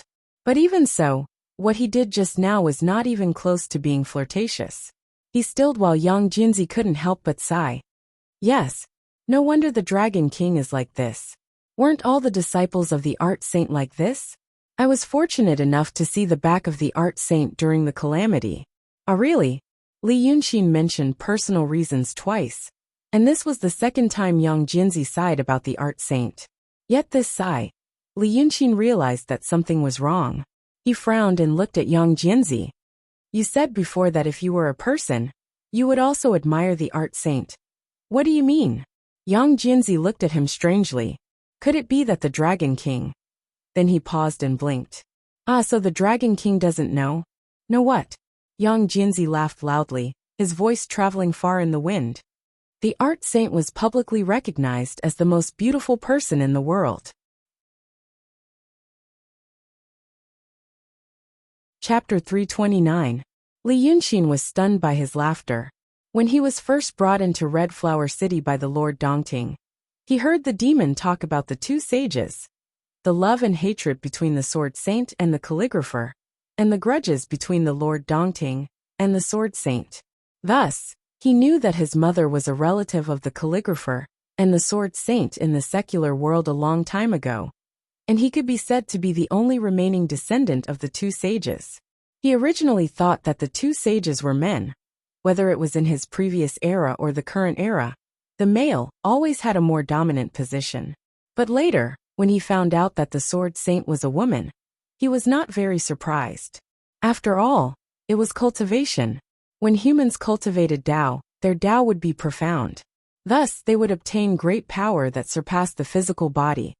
In this aspect, the biological difference between men and women could be ignored. At that time, the Lord Dongting did not mention the art saint, and Li Yunqin was not in a hurry to ask, because in his opinion, since the incident happened 1,000 years ago, and was subconsciously erased in the following 1,000 years, it must be a very deep secret. Since that was the case, it would take a lot of effort to find out the truth. But he did not expect that this matter would be revealed by Yang Jianzi at such a moment when he was caught off guard. The art saint was a woman. Li Yunqin suddenly realized that he should have known about this long ago. What kind of person would make a painting called Wu Song Angrily Beating Kitty Cat? And the Along the River during the Qingming Festival, one of the 8 treasures ancient scrolls that he had recently obtained. In fact, when he first heard this name, he felt that something was wrong. When Kuan Wuzi gave him the painting, and he looked at it again, he was immediately convinced that it was the authentic work of the art saint. Because in this world, no one would on a palm-sized piece of paper. 2 small matchstick figures were drawn with childish and funny strokes. One of the figures was pressing on the other, and from the posture, they were doing something indescribable. And in the blank space, there were 4 simplified characters, Qingming and river diagram. Afraid that people would not be able to distinguish between the Qingming and the river diagram, they had specially marked them with arrows. There was also Evil King and the 7 gourd masters. She left many strange things in this world. If a man had done these things, Li Yunqin would only think that he was a crazy guy. It was very interesting, but now that he knew that it was a woman who did this, the shadow in his mind suddenly became clear. In fact, it should have been clear a long time ago. However, due to his own reasons, the answer to this question, or rather a possible guess, had always been suppressed in the depths of his mind. Now that the layers of veil covering it had been removed by Yang Jianzi, a vivid figure suddenly leaped out of his mind. That person was so vivid that Li Yunxin could almost see her face, hear her voice, and even see the sly smile on her face, after she did something ridiculous to the people of this world. In this world, she had left too many things that only people like Li Yunxin could understand and experience. He walked in the world that she had woven and carved, like a traveler walking on a stage where the music had come to an end. Among the wild weeds and the setting sun, he could still see the past. However, for Li Yunxin, this scene, Li Yunxin suddenly retreated 50 feet away, straight into the clouds. The clouds wrapped around him like water, and also covered his expression. Yang Jianzi was still laughing a moment ago, but in the next moment, seeing Li Yunxin suddenly do such a thing, his laughter stopped abruptly. He frowned slightly. What is Dragon King doing? I'm not going. Li Yunxin's voice came from the clouds. No emotion could be heard, and his tone was short and concise. Yang Jianzi blinked his eyes in confusion. Dragon King means, not going to the Red Ridge? I'm not going. Li Yunxin immediately answered him in a resolute tone. Yang Jianzi was stunned, and fell silent for a while. Then he said something that he didn't know why he would say. But Dragon King promised me. Doesn't Dragon King want to know what happened 1,000 years ago? Li Yunxin also fell silent for a while. You've been operating in the Red Ridge for so long. How do I know that you're not using what happened 1,000 years ago as bait to tempt me to go? Do I look that stupid to you? Yang Jianzi was so angry that he almost laughed. What does Dragon King mean? Didn't I ask you before? I asked you if you're not afraid that my Red Ridge is a trap. What did Dragon King say? He said that it's because of personal reasons, so. But he stopped here. His tone slowly softened. The personal reason that Dragon King said is because of the art saint? But Li Yunxin didn't answer him. He only snorted and said, I'm not stupid. I won't be fooled. After saying this, his voice suddenly went far away. He actually escaped into the clouds. Yang Jianzi only realized after a breath. Li Yunxin had taken Fu Liangzi and Kun Wuzi away. He could accept the fact that those two guys were taken away. But what he couldn't accept was that he felt like he had been fooled. It was like two kids making a promise. Originally, they were talking happily, but suddenly, one of the kids changed his expression, turned around and ran away. Now, he felt like he had become that kid. This hateful Li Yunxin was fooling him in this way. And just a quarter of an hour ago, he even thought that Li Yunxin was a formidable person. Therefore, he was also driven by an indescribable emotion and rushed into the clouds, chasing after Li Yunxin. A quarter of an hour later, Yang Jianzi realized that he was really chasing after Li Yunxin. That Li Yunxin actually showed his real body in the clouds. This cloud looked small on the ground, but it was huge in the sky. However, even such a large cloud, for Qi Wen, who had revealed her true form, was only a shallow pond. With a single leap, it was about to break through the clouds and appear in the sunset. But after all, the wind follows the tiger, and the clouds follow the dragon. Before Qi Wen showed his true form, this cloud of mist was floating freely in the air. But now that Dragon Sun showed his true form, this cloud of mist was immediately wrapped up by him, becoming a part of the dragon that was hundreds of meters tall. Then, lightning began to appear in the cloud. On the ground, they looked as thin as a hair. But in the cloud, each of them was as thick as Yang Jianzi's body. As a result, the Sword Palace Master was shocked. His spirit just now was mostly gone in an instant. What was wrong with Li Yunxin? How could she make such a ruckus? Was he planning to have a fierce fight with me? Chapter 330. As he thought this, he slowed down. It wasn't entirely out of fear. It was out of an instinctive caution. Li Yunxin wasn't Na Fu Liangzi. He had already learned some information about Na Fu Liangzi from Xiao Yaozi. He knew that although that person wasn't stupid, he wasn't very shrewd either. He had a plan in mind and was prepared here. Thus, he could act as he pleased like he did with Li Yunxin earlier, and didn't need to fear anything. Although they were both in the true realm, how could Li Yunxin be compared to some Fu Liangzi? Putting aside all the unbelievable things he had done earlier, in just this short amount of time, He had already made Yang Jianzi unable to see through him. This person's actions and words looked shrewd and experienced, but his actions were always crazy and unexpected. A moment ago, he had been amiably going to Hongling with him. The next moment, he had suddenly turned hostile and created such a terrifying scene. Could this be some kind of scheme, a trap? Once this thought appeared in his mind, it grew wildly like weeds in spring. Yang Jianzi thought back carefully to what had just happened. He felt even more that he couldn't see through it. Once he couldn't see through it, a terrifying warning rose in his heart. As soon as he sensed the danger, he slowed down a little. His gains from this trip could be considered quite fruitful. At least, he had seen Li Yunqin once and roughly understood his personality. He had also obtained some information. Under these circumstances, he hesitated for 2 breaths with caution in his heart, thinking about whether or not to give chase. After 2 breaths, he finally gave up on this thought. Li Yunqin had truly gone far away.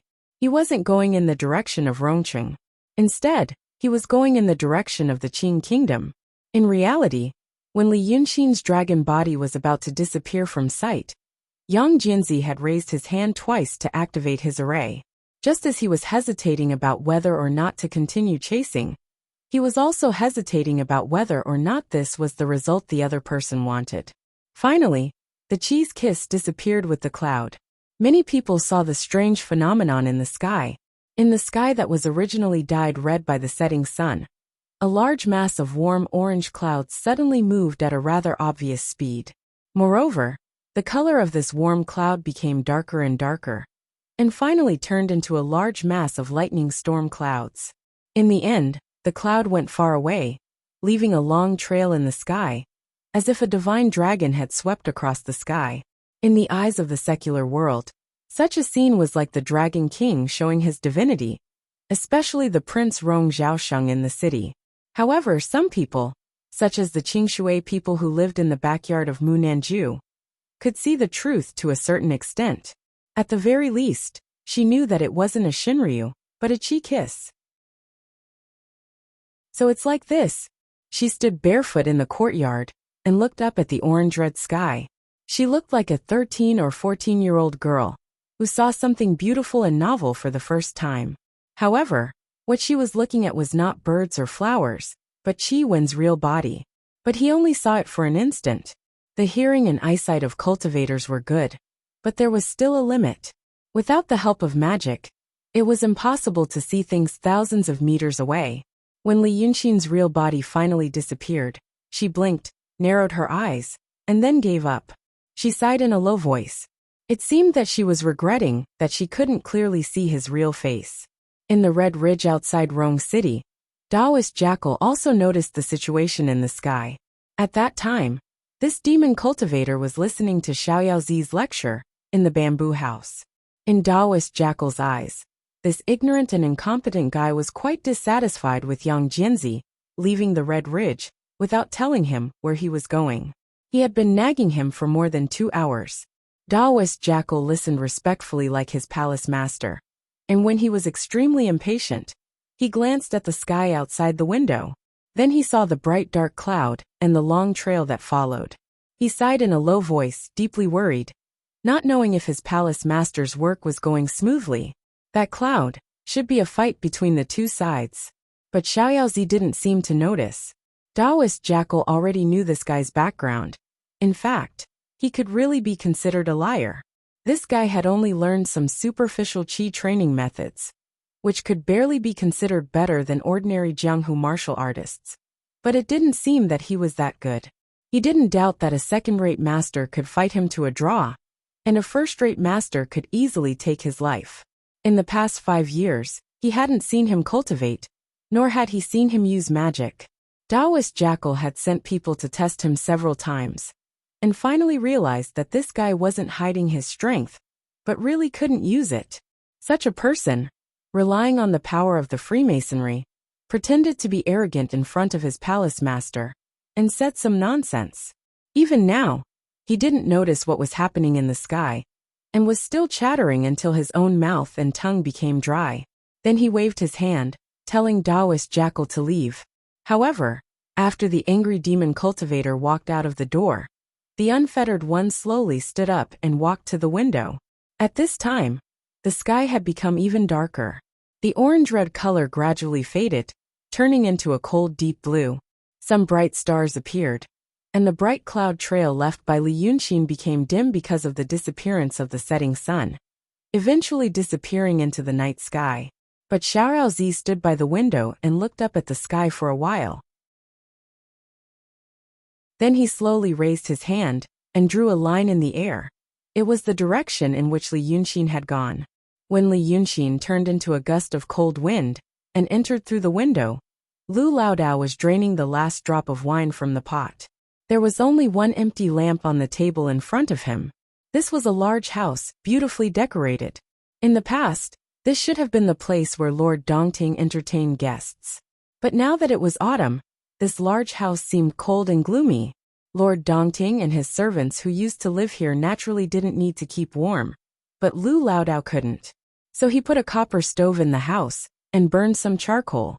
At this time the house was warm, but it was smoky and the smell was really unpleasant.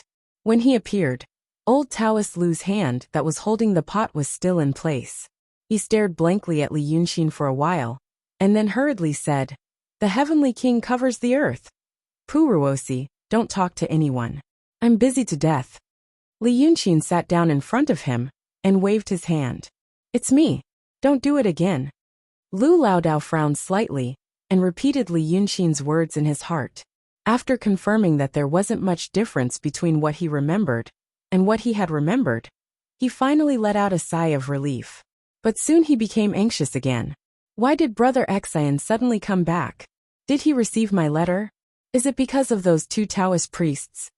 Li Yunxin sat down and stared at Lu Laodao for a while. Then he sighed. "I'm in big trouble."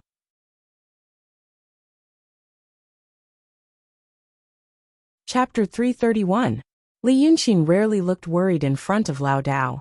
Even if sometimes Laodao could tell that he hid his worries under his unbridled or cynical face. He rarely looked like this, with worries written all over his face. So this made Laodao's heart tremble slightly. He opened his mouth, but didn't know what to say for a moment. At this time Li Yunxin sighed again and said, "How have you been these days?" There was tension and anxiety between his brows that couldn't be concealed. But Laodao felt that the anxiety wasn't caused by any imminent crisis. Li Yunxin's mind was deeper than anyone he had ever met, so he couldn't make wild guesses. All he could do was to tell the things that happened these days in detail, which Laodao knew was also some kind of comfort. "These days, we went a little further north according to the way we dealt with the dragon cult, but we didn't gain much.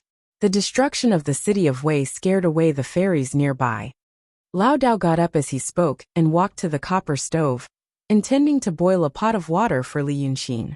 Sanhua, Shuk and Sky are all in the north, according to Brother Xian, the Little Demon Protection Association. But about Sanhua, I don't understand why Brother Xian let her go since he's suspicious of her. But since you have your own plans, I won't say anything.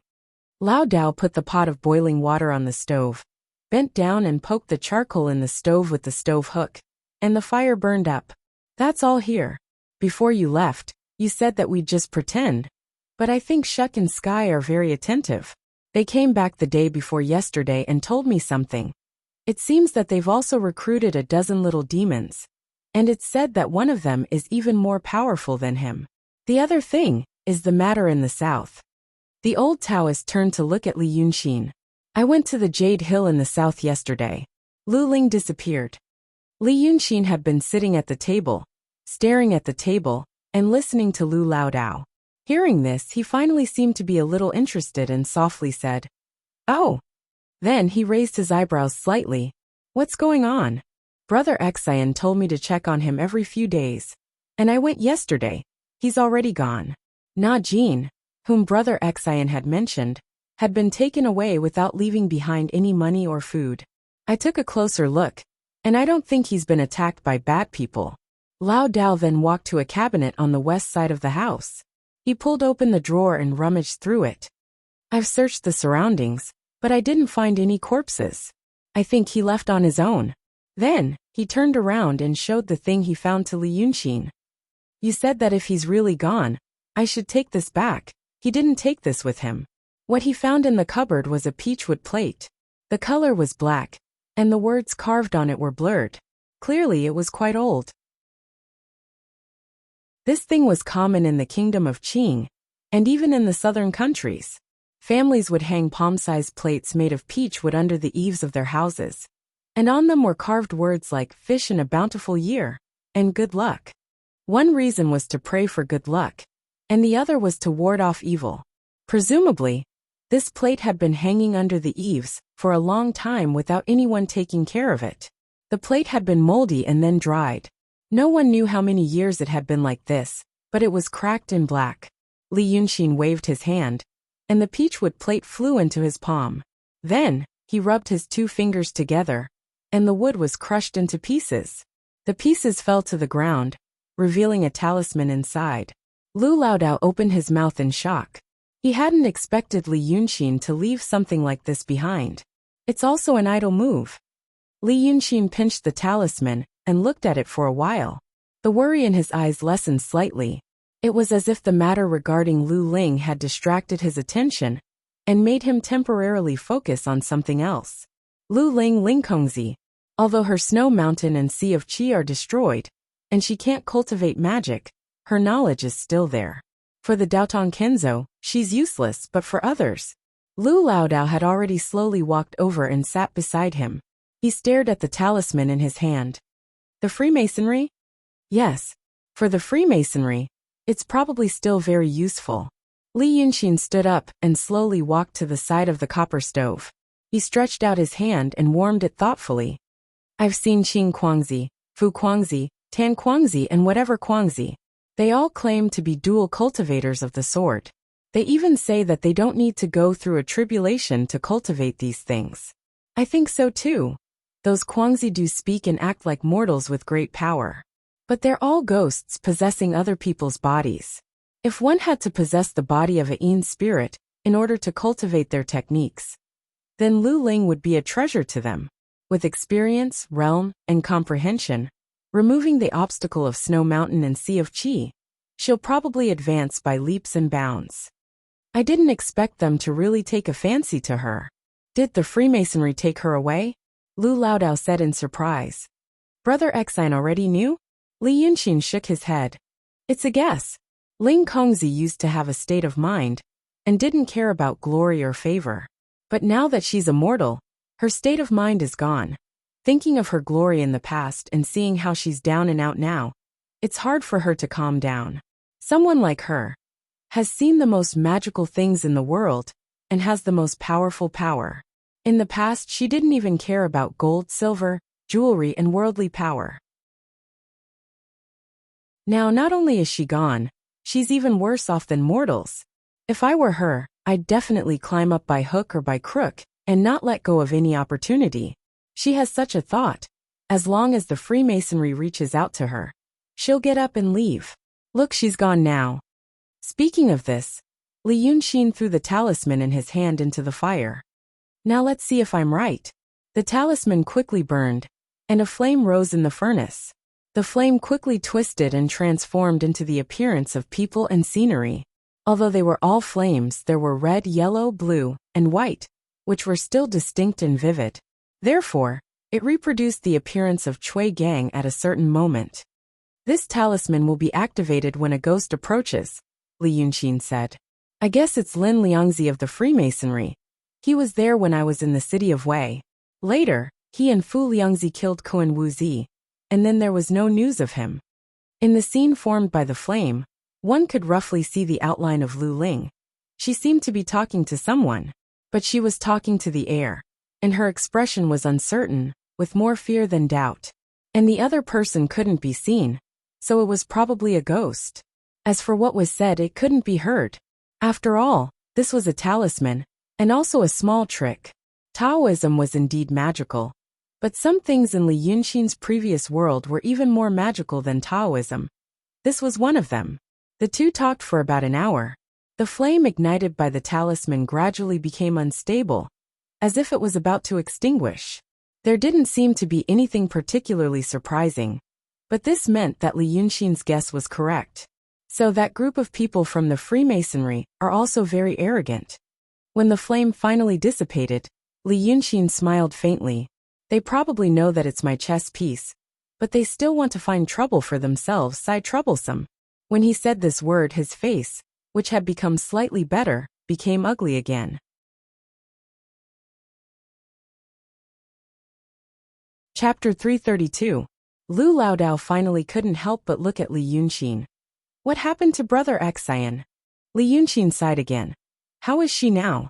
Laodao knew that he was still unwilling to say, perhaps because he didn't want to say, so he changed the topic again. But what Li Yunxin asked was also what Laodao often worried about. The she Li Yunxin mentioned was Shirqueezy. Lu Laodao knew that his brother Xian was sometimes like a big child who threw a tantrum. If he asked too much, he might just leave in a huff. Therefore, he only talked about his own matters first. He accompanied Li Yunxin and sighed. You sealed her with a talisman before you left. These days, I feel that the situation is not good. It seems that she is gone. Gone meant that she was dead. If it was a few months ago, Laodao would not have said it so lightly when he encountered she is gone. For secular people, the boundary between life and death meant eternal separation, and it was something that human beings could not cross. However, in these few months, he had seen many life and death situations. Therefore, he knew that death did not mean the end for Xianmen. Maybe he could not do anything about it. But Li Yunxin would always have a way. He believed in him. Li Yunxin frowned and grunted. He thought for a while. It is expected. My talisman is not meant to protect life. It is only used to seal the soul and suppress the corpse. She is dead now, but her soul is sealed in the corpse by me. You, if you have the heart, go and talk to her often. Her soul is still conscious, but she is trapped in the corpse every day suffering. Laodao was stunned for a while. Like this? I just thought she fainted. Is it like this? You know, when a person's soul is gone, the king of hell will come and bring her back. So there is no other way.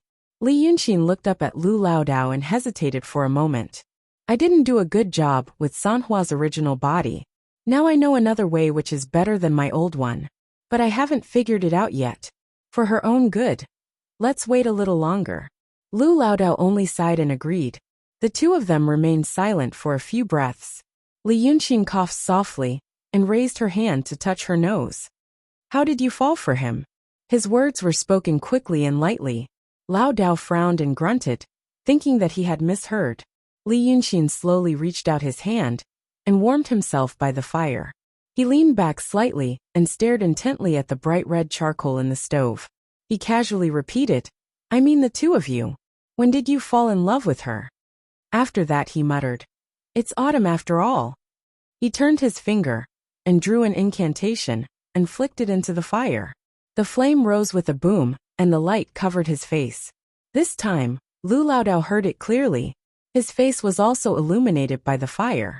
The fire was huge, and the heat wave was overwhelming. This was not just a fire to warm himself. It was practically roasting him. His brother Xian had the body of a fiend god, so it wouldn't be a big deal even if he was burned by mortal fire for a while. However, he was different. So he hurriedly stepped back and sat down. He pondered for a while. Finally, he realized that Li Yunxin might be in trouble again. Last time, he thought that Li Yunxin was dead, so he took refuge in Shirqueezy's Nanshan Mountain God Temple. But Li Yunxin broke in the middle of the night and sat there without saying a word. He asked him, what is Red Lady's plan? His expression at that time was very similar to what he was now, but he had only been away for a few days, and he had already gotten himself into such a dissolute relationship. For a moment, Laodao didn't know what to say. He was not a dissolute person. He didn't know much more than ordinary people about the affairs between men and women. But when Lu Laodao looked at Li Yunxin like this, a different kind of feeling arose in his heart. He and Li Yunxin were master, servant, teacher, and friend. It was hard to say who was in front, and who was behind these four also words. Sometimes he was like an older apprentice to Li Yunxin, and sometimes he was like an elder who took care of him. They were originally two people who wandered the ends of the earth coming together. Now for Lu Laodao and Li Yunxin, The two of them were probably the only people in the world who could take out the words in their hearts and talk about them in detail. Therefore, the feeling that would often arise in his heart in the past was born again, a little sad and a little gratified. It was like an old grandfather who saw his powerful grandson being woken up by a nightmare at night and kicking away the quilt. So he slowly walked over and softly coaxed him to sleep. He knew that his brother Xian was now in trouble that made him panic and came back to hide. Therefore, even though he felt embarrassed to say like or not directly at his age and experience, he still had to keep a straight face at this moment. He just acted as if he had heard some ordinary gossip. He cleared his throat and said, "About this matter, I can't remember clearly. It's been more than 10 years. It's hard to say when I fell in love with her, and when I had those thoughts in my heart. If two people didn't know each other before and didn't have any impression of each other, how could they, fall in love with each other after meeting each other? If they got along with each other for a long time slowly. This thing is like melting ice and snow. It's hard to say when it started to melt. But brother Xian, did you meet a girl you like?" Lao Dao was still not used to saying the word like. But at least he was able to straighten his tongue and speak these words smoothly. Then, he casually asked a few questions, treating it as a small talk or something like, "Tomorrow we should go to the north to see the demons there."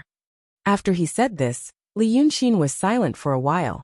His face was hidden behind the firelight, so Lao Dao couldn't see it. After a while he heard him cough. "I don't know."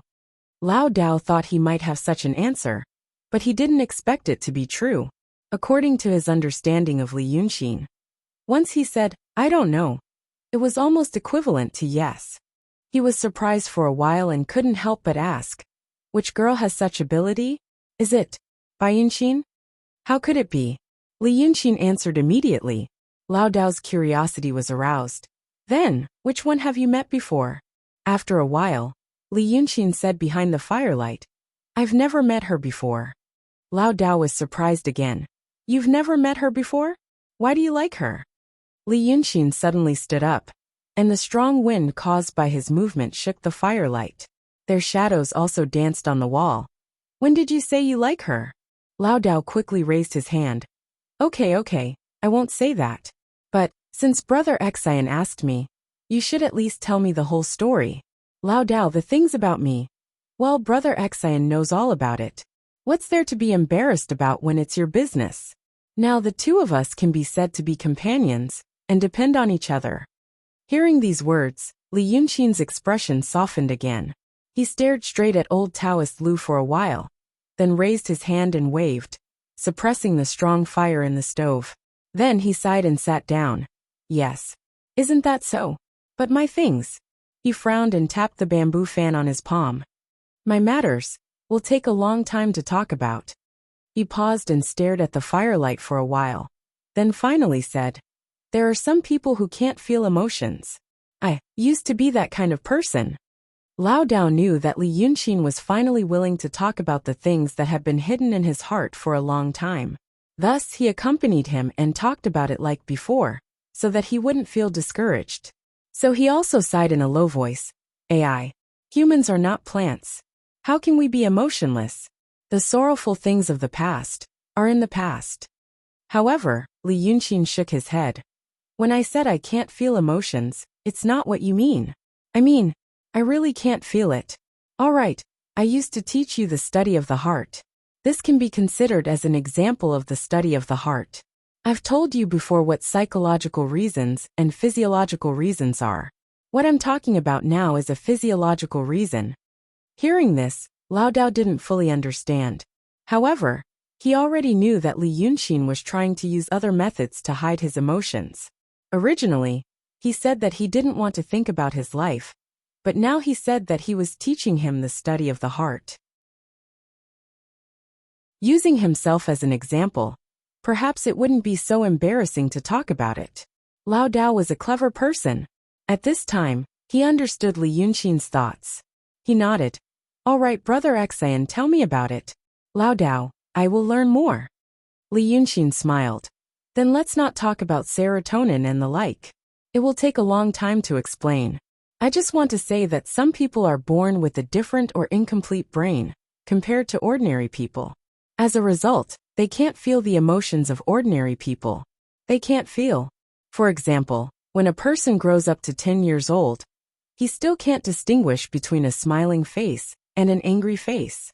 Many of the emotions that ordinary people are born with, he has to slowly remember and carefully distinguish them before he can understand them. Lao Dao frowned slightly. Li Yunqin thought for a moment. For example, you walk into an alley at night and see two robbers robbing a woman. You stand there for a while, and one of the robbers sees you. With a face full of anger, he turns around and points his knife at you from afar. Tell me, what does he mean? Lao Dao's frown deepened. After thinking carefully for a while, he said tentatively, could it be telling me to go away and not meddle in other people's business? He felt that the answer was too simple. This was definitely not what Li Yunqin wanted to ask. However, he couldn't think of anything else at the moment. However, Li Yunqin smiled faintly. That's exactly what I mean. Ordinary people would think that way. But for that kind of person, maybe he should be stunned first. Pausing for a moment, he tried to recall the expression on that scoundrel's face. Oh, it meant that he was angry. Then think about it again. What does he want to do by pointing a knife at me? But how does he know?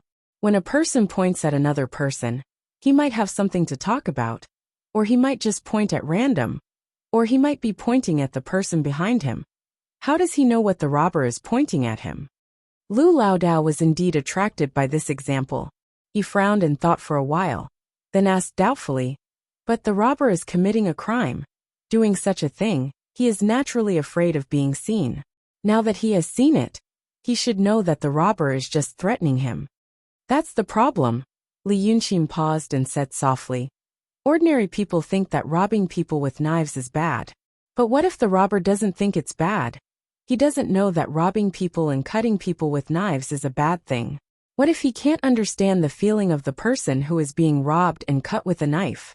Lao Dao was stunned for a while, slightly understanding the meaning of what Li Yunqin said. And then he was stunned. There really is such a person? Li Yunqin looked down at the charcoal fire in the stove, picked up the stove hook and poked it. Then he said softly, I am that kind of person. Lao Dao didn't know what to say for a while, only to hear Li Yunqin continue softly and slowly. That example is a little exaggerated. In fact, when I was a child, I was like that. I didn't feel pain often, and I was numb to everything. It was hard for me to understand other people's emotions and behaviors, and I had to think carefully to understand what other people did instinctively. So I was treated as a retard. The place I lived in when I was a child was not a good place. A group of children, big and small, gathered together. No one cared about them. Retards were always bullied, beating, scolding, not giving them food. These were all common things. Ordinary people might find it hard to bear, living a life worse than death. But at that time, I didn't feel anything. I didn't feel pain very much. When people scolded me, laughed at me, I didn't know what they meant. I didn't know what they meant. And of course, I wasn't afraid or sad.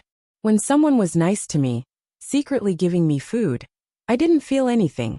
I didn't know what that person meant by being nice to me. I was just a shell.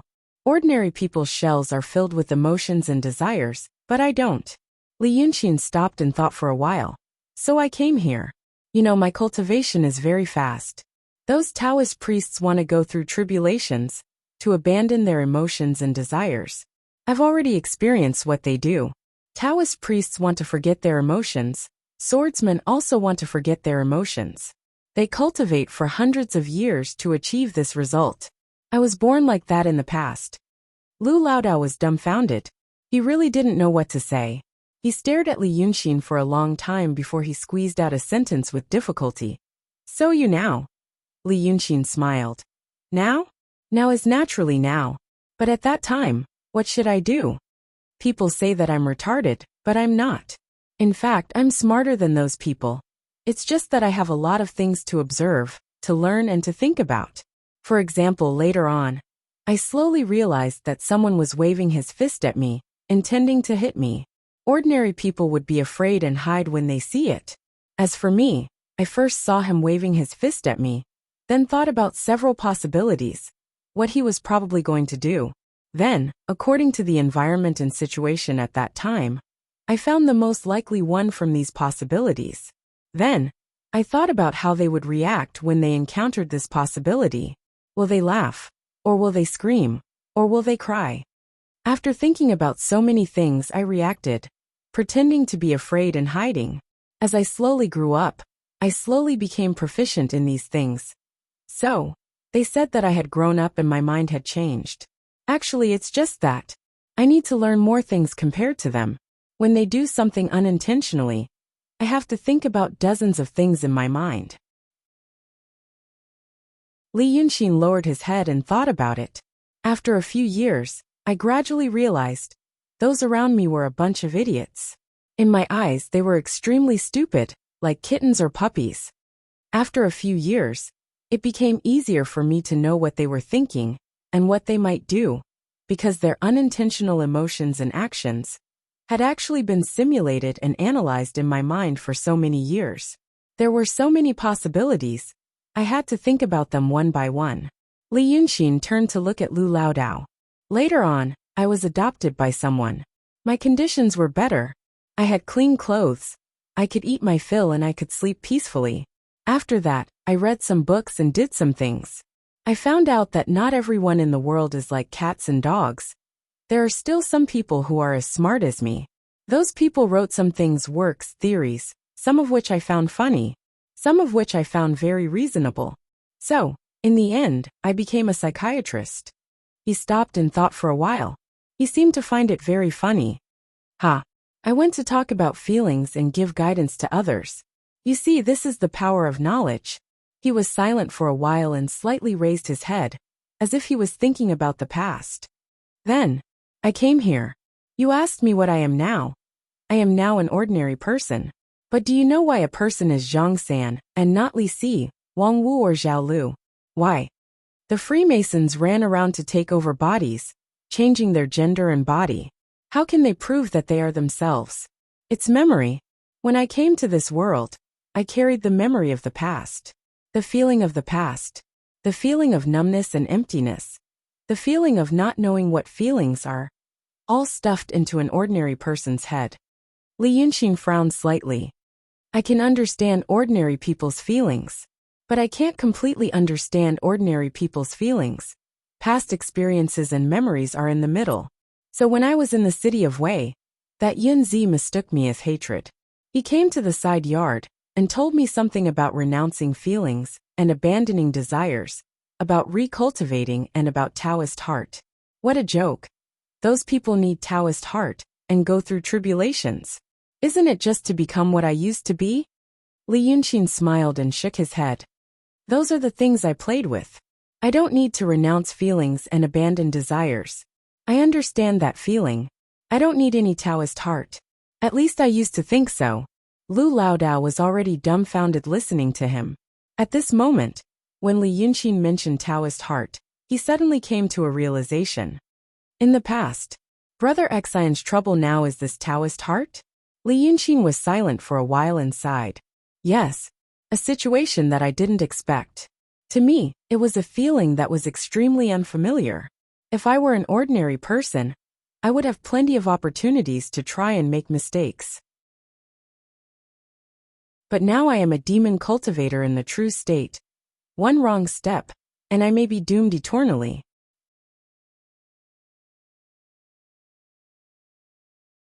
Chapter 333. At this point, Lu Laodao really didn't know what to say. An hour ago, he thought that Li Yunxin was troubled by love affairs. But now, he realized that love affairs were a disaster for the current Li Yunxin. This meant, in the past, I was like a piece of paper. Li Yunxin frowned and looked out of the window. There was nothing on the paper. I came to this world. Fortunately, I was born sensible, and my parents were immortal cultivators. So when I was very young, I learned about cultivation, how to renounce emotions and desires, and how to pass the tribulation. There's nothing fun in this world. Cultivation is a fun thing. So I decided to cultivate. Originally, there were those barriers in my mind, so I was ignorant about the feelings of the world. Plus, I consciously controlled it. So I lived for 15 years without writing anything on this paper. But in this life, I'm an ordinary person. Some emotions have to be slowly infiltrated. For example, I only treat you well. It's also because of some memories of the past. These things and emotions were not really that big of a deal. Because although I didn't experience it before, I know a thing or two from other people's experiences. But there's another kind of emotion that I couldn't learn in the past. Li Yunxin paused and spoke even more slowly. The strong love between men and women. It's completely different from other emotions. I treat you well because you're like an old man I met before. Without him, I probably wouldn't be able to read and understand the wisdom of smart people. I can also make a few friends, because I can also experience the feeling of good friends like blood brothers. But there's only this thing called love. Two people are complete strangers. Not the love between parents and brothers. There's no blood relationship. But from strangers to familiarity, and from familiarity to love, it's hard to part, and it's hard to control. When love is so deep, it can even cause a person to hurt themselves and sacrifice themselves. And all this is because of love and love. But why is this? Why do you love and love me so much? Li Yunxin paced a few steps by the stove, then turned to look at Lu Laodao. In my old world there was a saying. When it comes to love, you can actually find the root of it. It's just the combination of hormones in the human brain. You could even adjust and control the hormones in a person's brain. And that person could immediately fall in love with a person that he had hated so much before. I came here precisely because I know this method. That's why I feel that the Taoist priest and the swordsman's practice of renouncing their emotions and abandoning their desires is utterly stupid. If it was in my original world, I would have been able to achieve the supreme oblivion with just a few tricks. But then I met Red Lady. Farewell to the Freemasons, Tanaka and Fukazensu. The three of them were no longer human. In the words of my previous world, people who don't even have the basic structure to produce hormones in their brains, but still know about love. What's the reason? Because you understand a person and become interested in her. You become more and more curious. In the end, although you didn't meet that person, you already have that person's appearance in your heart.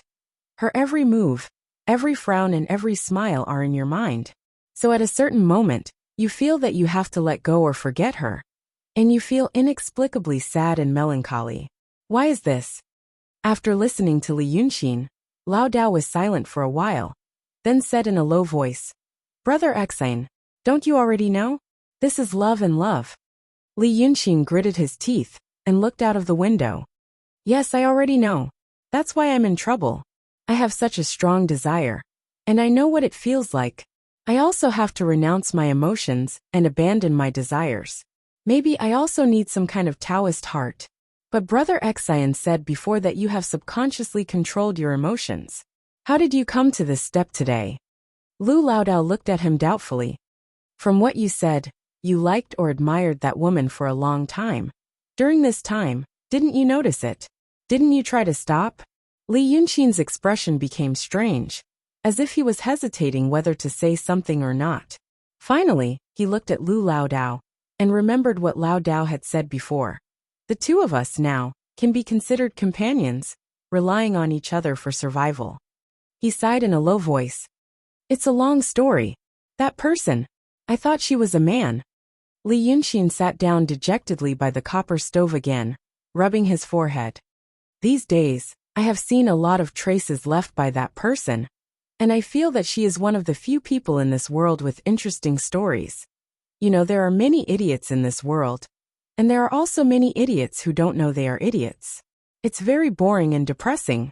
But that person, alas, one thing at a time, I slowly understand her. Because of those things I tried to guess, to think about her, damn it. That's right. Liking and admiring someone really starts from curiosity. I used all my thoughts to speculate about that person's thoughts and behavior. I unknowingly and forcefully trapped myself in it. But at that time, what else could I do? My life was in danger. I wanted to live. I wanted to find a way to survive, so I had to pay attention to her. At this point, Lu Laodao finally couldn't help but interrupt him. Who is Brother Exine talking about? Why do I feel that this person is also somewhat familiar to me? Li Yunxin paused and looked straight at him. Of course you are familiar with her. This person is the art saint. The expression on Lu Laodao's face instantly became interesting. So interesting that even Li Yunxin couldn't describe it. He widened his eyes as if he had seen a ghost, as if the Li Yunxin in front of him had suddenly become a stranger. Because he didn't know how to express his current thoughts. But Li Yunxin shook his head and sighed again. You think I don't know, and I haven't tried to prevent this? Just 4 hours ago, I was in Chengdu, in the sky above Chengdu. I met a guy called Yang Jianzi. He told me about the art saint. He said he knew the inside story. At that time, my heart turned upside down. I knew this emotion was not right. I was too curious about the art saint, too sensitive. This emotion had gone beyond the scope of paying attention to him for the sake of living. So guess what happened to me? Li Yunxin kicked the ground with the tip of his foot irritably. Do you remember I told you there is a method called aversion therapy? For example, you put a rubber band on your wrist and use the rubber band to flick yourself when you want to do something. After that, this painful experience will be associated with what you want to do, and it can make you abstain from certain things. So guess what happened to me? I knew that his Hongling was full of danger, but I still said to him, okay, I'll go. Li Yunxin sighed. I think I'm a smart person, and I can try to give myself hints. I went to Hongling because of my abnormal attention to the art saint, and then came back with a big loss. This is my own aversion therapy. I can try to adjust myself with this method. I know this emotion has to stop. But he suddenly told me that the art saint is a woman. Li Yunxin stopped and stared at the fire. He did not speak for a full quarter of an hour. Finally, amid the crackling of the charcoal in the fire, he said in a low voice, Then I knew it was not good. Before that, someone had done enough preparation and foreshadowing, and told me to step into it step by step. At this time, anyone could let me know the truth. Boom, it's done. I was tricked. I'm in big trouble. Lu Laodao's mind was in a mess because of the shock. After a long time after Li Yunxin stopped talking, he gradually realized the even more shocking information hidden in his words. Preparation and foreshadowing? Step into it. Tricked. Lu Laodao was dumbfounded. What do you mean, Brother Exine? Are you saying that you fell in love with the art saint because you fell into someone's trap? How could there be such a trap? When? Li Yunxin stared at the fire and slowly squeezed out the words from his teeth. If it weren't for what happened today, I would have forgotten the details. At first, it was in the city of Wei, Qianghua building in Lingkongzi. When I was at the Qianghua gathering, I had asked Lingkongzi to let down his guard. But just because I accidentally mentioned the jade slip of illumination, she immediately became alert. That was definitely not the alertness that a normal person should have. I knew at that time that someone had built a defense mechanism in her heart. When she was under the influence of my suggestion, I mentioned that word and triggered the defense mechanism. She immediately woke up. That person was a master. I knew it at that time. He paused and said, Then in Dongting, Lord Dongting, and my brother didn't hear anything related to possession. At that time I thought it was a spell. Now who knows whether it was a spell or a mind study, or the interaction of the two. There was a person, I'm not sure who targeted me early. It might even be as early as when my parents were still alive. Then from the moment I stepped into the city of Wei, he led me into this trap step by step. Today, 4 hours ago, the trap was closed. My Taishan Wangqing was broken. The old Taoist was once again dumbfounded, and did not speak for a long time. He believed in Li Yunxin's judgment for many things, and the fact proved that Li Yunxin's judgment was completely correct. There was only one thing. He felt that his brother Exine might have made a mistake in this field that he had never touched. He knew that Li Yunxin was a capable person. In fact, he had no doubt that Li Yunxin could one day be famous in the world and establish a school. But it was one day after all. But now, his brother Exine was a great fiendish demon at the true realm.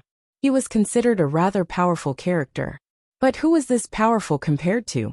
For example, in the Qing kingdom, There was a person who was a magistrate or a provincial magistrate. Naturally, he was a powerful person compared to them small commoners. But compared to those bureaucrats, there were those who were not as good as him, and those who were far better than him. But compared to the emperor, how could the emperor truly care about a magistrate or provincial magistrate?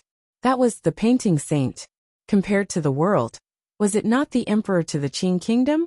The old Taoist knew from the bottom of his heart that his brother Xian would soar to the sky one day. But it was hard for him to believe that he had been set up by someone at this time to make him fall in love with the art saint. In Lao Dao's view, it seemed that Li Yunxin had panicked and lost his footing because of a feeling he had never experienced before. Thus, he was anxious to find a plausible reason for himself. Li Yunxin was a very intelligent person. He remembered many clues and had the ability to connect many clues together. Usually, this ability allowed him to see through an enemy's thoughts and strategies. But, at this time, this ability allowed him to create a powerful enemy for himself that did not exist. From the moment he entered the city of Wei, he had been scheming against him without him knowing until today, when the scheme had succeeded. How could someone have such skill and skill? This was like saying that it was raining from the sky and soaking one's clothes. Someone had purposely created this rain and used it to their advantage. But Lao Dao hid these words in his heart and did not say them out loud. In reality, just thinking about it made him feel sad. Li Yunxin was such a proud and powerful person. But, when he encountered the matter of falling in love with someone, he panicked to this extent. He was anxious to find a reason to absolve himself and use it to release pressure. This was a common phenomenon in the study of the mind that he had taught himself. But now, Li Yunxin had become such a person. He sighed from the bottom of his heart. As he thought about Li Yunxin's past and present, what kind of difficult days she must have gone through when she didn't know what love was, he slowly said. But all cultivators can go through the tribulation of love. Brother Xian is not completely helpless now. He can also go through the ordeal of love. Li Yunxin snorted and laughed. Go through the ordeal? I'm afraid you've fallen into that person's trap. That person has schemed against me for so long, and I didn't notice it at all. He should have guessed that I would have to go through the ordeal if I was really like this. Go through the ordeal with the art saint. Even if there is a way, where can I go? He took a deep breath. I can't go according to his plan. If I want to get out of it, I have to find another way. Lao Dao sighed in his heart again. He did not want to say things like, you are to the art saint what a small official is to the emperor. Why would anyone use this kind of thing to plot against you? Your thinking is too ridiculous. But he also could not see Li Yunxin panicking like this and making an imaginary enemy for himself. After all, their current situation was not good. Although they had slightly retreated from the edge of life and death, and barely did not have to worry about their lives, this short period of peace and happiness was also under the situation that there was going to be a big battle between the Taoists and the demons. This kind of peace could disappear at any time. He frowned again and finally remembered one thing. Maybe he could temporarily divert Li Yunxin's attention and calm down for a while.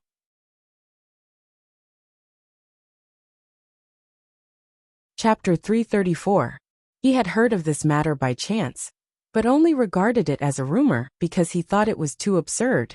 However, now Li Yunxin's idea seemed even more absurd to him than that matter. Saying it out so seriously at this critical juncture could be considered a plan of fighting poison with poison. So he coughed softly, interrupting Li Yunxin's contemplation. Speaking of the current situation, I have heard of another thing.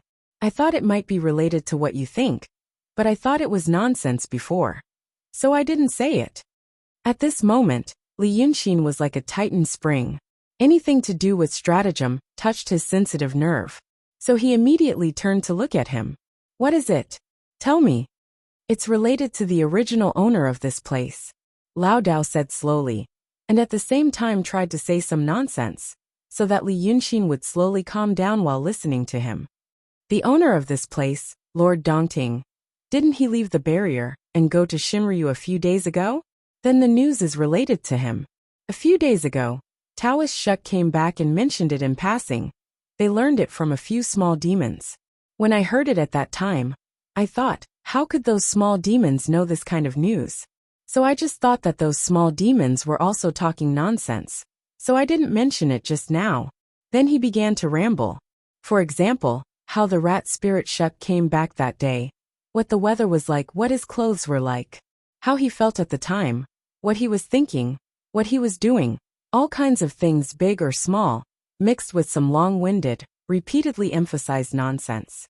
At first, Li Yunxin was anxious to listen, frowning. But after a while, it seemed that he was not anxious anymore. The fire in this room danced, and the chill gradually faded. Lao Dao forced himself to say this nonsense for half an hour, and then slowly turned to the main topic. Just say that Lord Dongting was killed by Shinryu. It was said that when it was killed, it revealed its true form, which was even bigger than a mountain. It was also said that Shinryu lived on an island in the middle of the Ruo Sea. In that case, the Lord Dongting's body was actually the size of the island. The little demons described these events vividly, as if they had seen it with their own eyes. I thought about it carefully just now, and I suddenly feel that this matter is unusual. I've never seen the true body of the Lord Dongting. But Brother Xian, you told me before. It's really huge, like an island. Those little demons had never seen it before, so how would they know such details? Thus, he asked those lesser demons how they knew about it. However, many of those demons with low cultivation levels had only just taken human form. They could not even speak clearly, and could only say that they had heard it from others.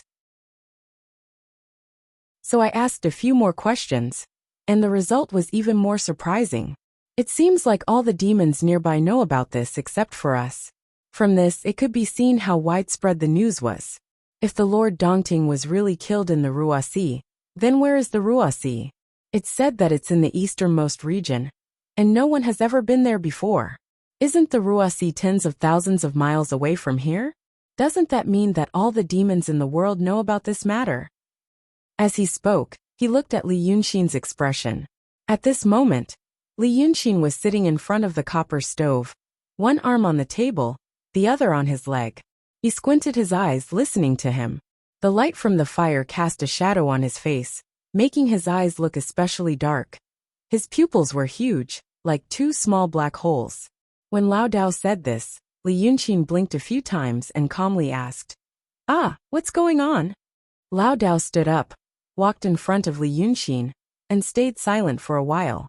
Then he slowly said with a very gentle voice, "Think about it. This kind of big matter, but even a little demon knows about it. Is it reasonable?" Li Yunxin thought for a while, and said in a low voice, "It's not reasonable." The old Taoist then said, "Then think about it again. When something is too bizarre, does it mean that this matter is indeed very strange, or when we were thinking about this matter, we might have taken a wrong turn and thought in the wrong direction?" Li Yunxin was silent for a while, blinked a few times in confusion, as if he was thinking about a difficult problem. Lao Dao didn't rush him, only stood in front of him, quietly watching him think. After a few seconds, Li Yunxin said, "Yes, took a wrong turn, thought in the wrong direction." Hearing this, Lu Laodao's expression suddenly relaxed, as if the previously tense breath was released. Even his forehead was sweating. He didn't know whether it was because of extreme nervousness or because of exhaustion. From the time he told Li Yunxin about the Lord Dongting matter until now, a total of 3/4 of an hour had passed. However, these 3/4 of an hour were rarely long in his life. He forced himself to gather the last bit of spirit, took a deep breath, and finally said, "Yes. So now, you need to have a good rest. Go take a rest, take a look outside the window. Look outside the window. The moonlight is like water, the night is also clear. Listen to the sound of the waves. You will slowly feel that this kind of night is quiet and warm. Now that you have thought it through, there is no more worry in your heart. Why don't you take a good rest and sleep?" Lao Dao bent down and looked into Li Yunxin's eyes. One hand slowly reached over to support his back, and the other hand gently placed on his forehead. "Sleep for a while. I'll sleep until the sun rises." His hand moved down and closed Li Yunxin's eyes. Li Yunxin was like a puppet whose strings were pulled. His body suddenly went limp and fell into his arms. So he began to dream. The dream was clear and realistic. But the light in the dream was a little cold and a little dark, like the early morning when the sky was not completely bright.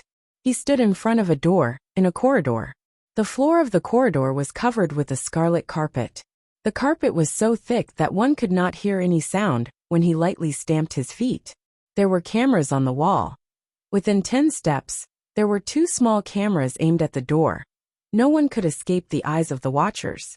This door was a wooden door wrapped in genuine leather. It was not as strong as those cheap, roughly welded iron bars, and seemed to be a prop used by the owner of this door to show off his wealth and taste. Li Yunxin pushed the door open. Behind the door was a study. From the decoration to the layout, it showed that the owner of the study had amazing wealth, but was not completely used to it. The owner sat behind the wide table, frowning and playing with something in his hand. The thing was dark and slightly shiny. Li Yunxin stared at it for a while, and it took him some time to realize that it was called a gun. His mind was still very slow, and his senses were numb. He saw the man behind the table turn his head and say something to him, but the voice seemed to come from the horizon, faintly discernible. He heard every word that the man said, but he did not know what the content was. Then suddenly, his consciousness suddenly became sharp, as if his soul had returned to his body. So he remembered what he should do in an instant. He was a doctor. That man was his patient.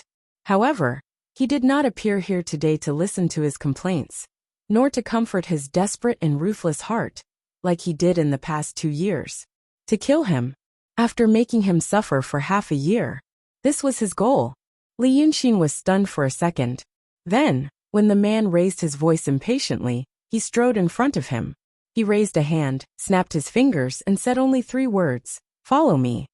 Thus, the man who was waving the gun in his hand and shouting impatiently at Li Yunxin quietened down in an instant. Then he nodded and put down the gun. Like a friendly ordinary person, he walked to Li Yunxin and smiled, revealing 6 teeth. "Dr. Li, let's go." Then, the scene jumped into a room. The room had no windows, was dark and cold, and was only illuminated by an incandescent lamp on the ceiling. The man was chained to the wall, like a chained dog. He only had 1 foot left.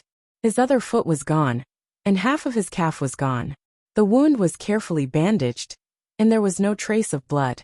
This seemed to mean that the wound had healed. Then the man heard the door open. He immediately widened his eyes and gritted his teeth. He seemed to be so afraid that he could not even retreat. Or perhaps he knew that it would be useless to retreat. He could not escape at all. Li Yunxin pushed the door open and walked in. In his left hand, he carried a yellowed medicine box.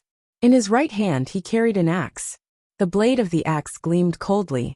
He stared at the man for a while and said with a smile, "I've finished eating." When the first ray of sunlight shone into the room, Li Yunxin suddenly sat up on the bed. He was stunned for a moment, and then he saw outside the window. It was no longer dark but a blue sky.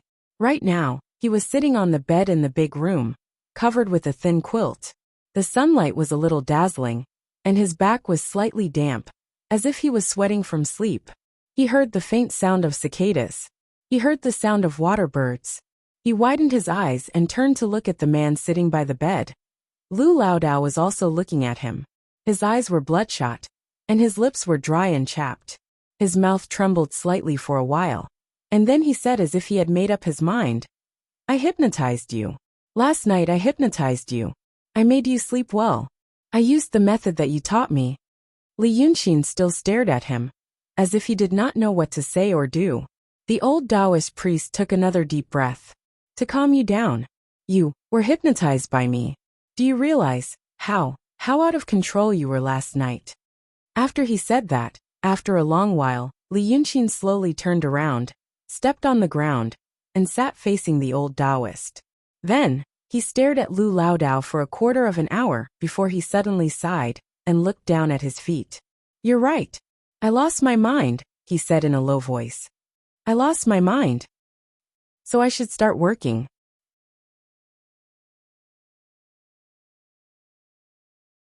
Chapter 335.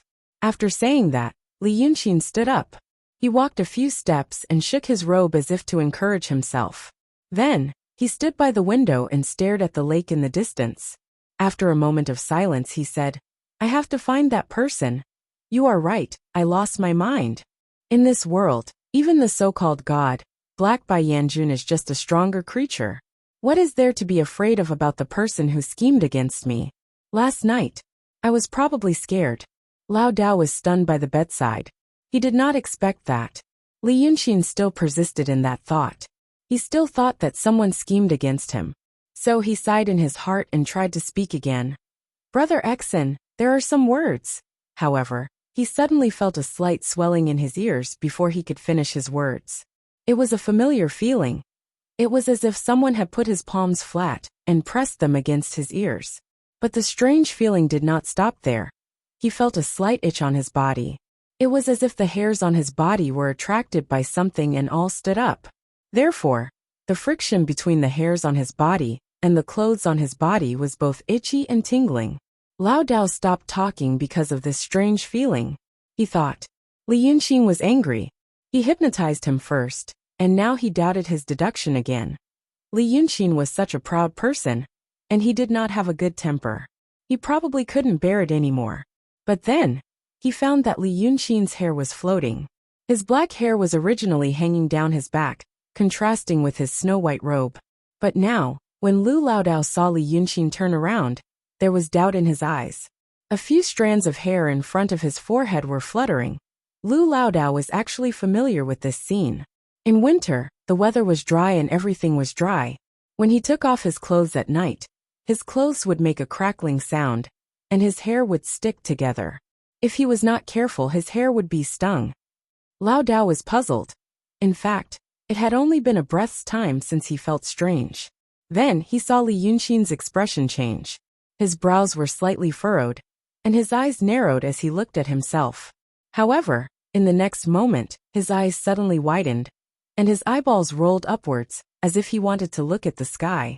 In Lu Laodao's eyes, Li Yunqin's next movement became very slow. He did not know if it was because his body instinctively sensed extreme danger, and thus reacted before his consciousness. He saw Li Yunqin open his mouth, raise his hand, and his robe bulged with a boom. They also saw that Li Yunqin's fingertips were emitting golden spots of light in the void, which was the mysterious light when he was writing talismans out of thin air. They could also see Li Yunqin's appearance changing as he wrote. Steel-like scales grew out from his cheeks, and his body also expanded. 2 red lights were about to shoot out from his forehead. The air became thicker and more viscous. His eardrums felt like they were about to burst. All of a sudden, everything became extremely quiet. Then, with a loud rumble, a bolt of lightning that was almost as thick as the entire house suddenly struck down. The Emperor Star Palace of the Lord Dongting was not an ordinary thing. Ordinary fire could not destroy it, and ordinary knives and axes could not leave a mark on it. Moreover, the palace was protected by several restrictive spells, making it even more impregnable. However, this big house in the middle of such a divine palace was instantly smashed by this huge bolt of lightning. The tiles, stones, and hardwood that had been enchanted were all turned into the tiniest powder in an instant. In the sky above the Emperor Star Palace, a vast expanse of golden light erupted.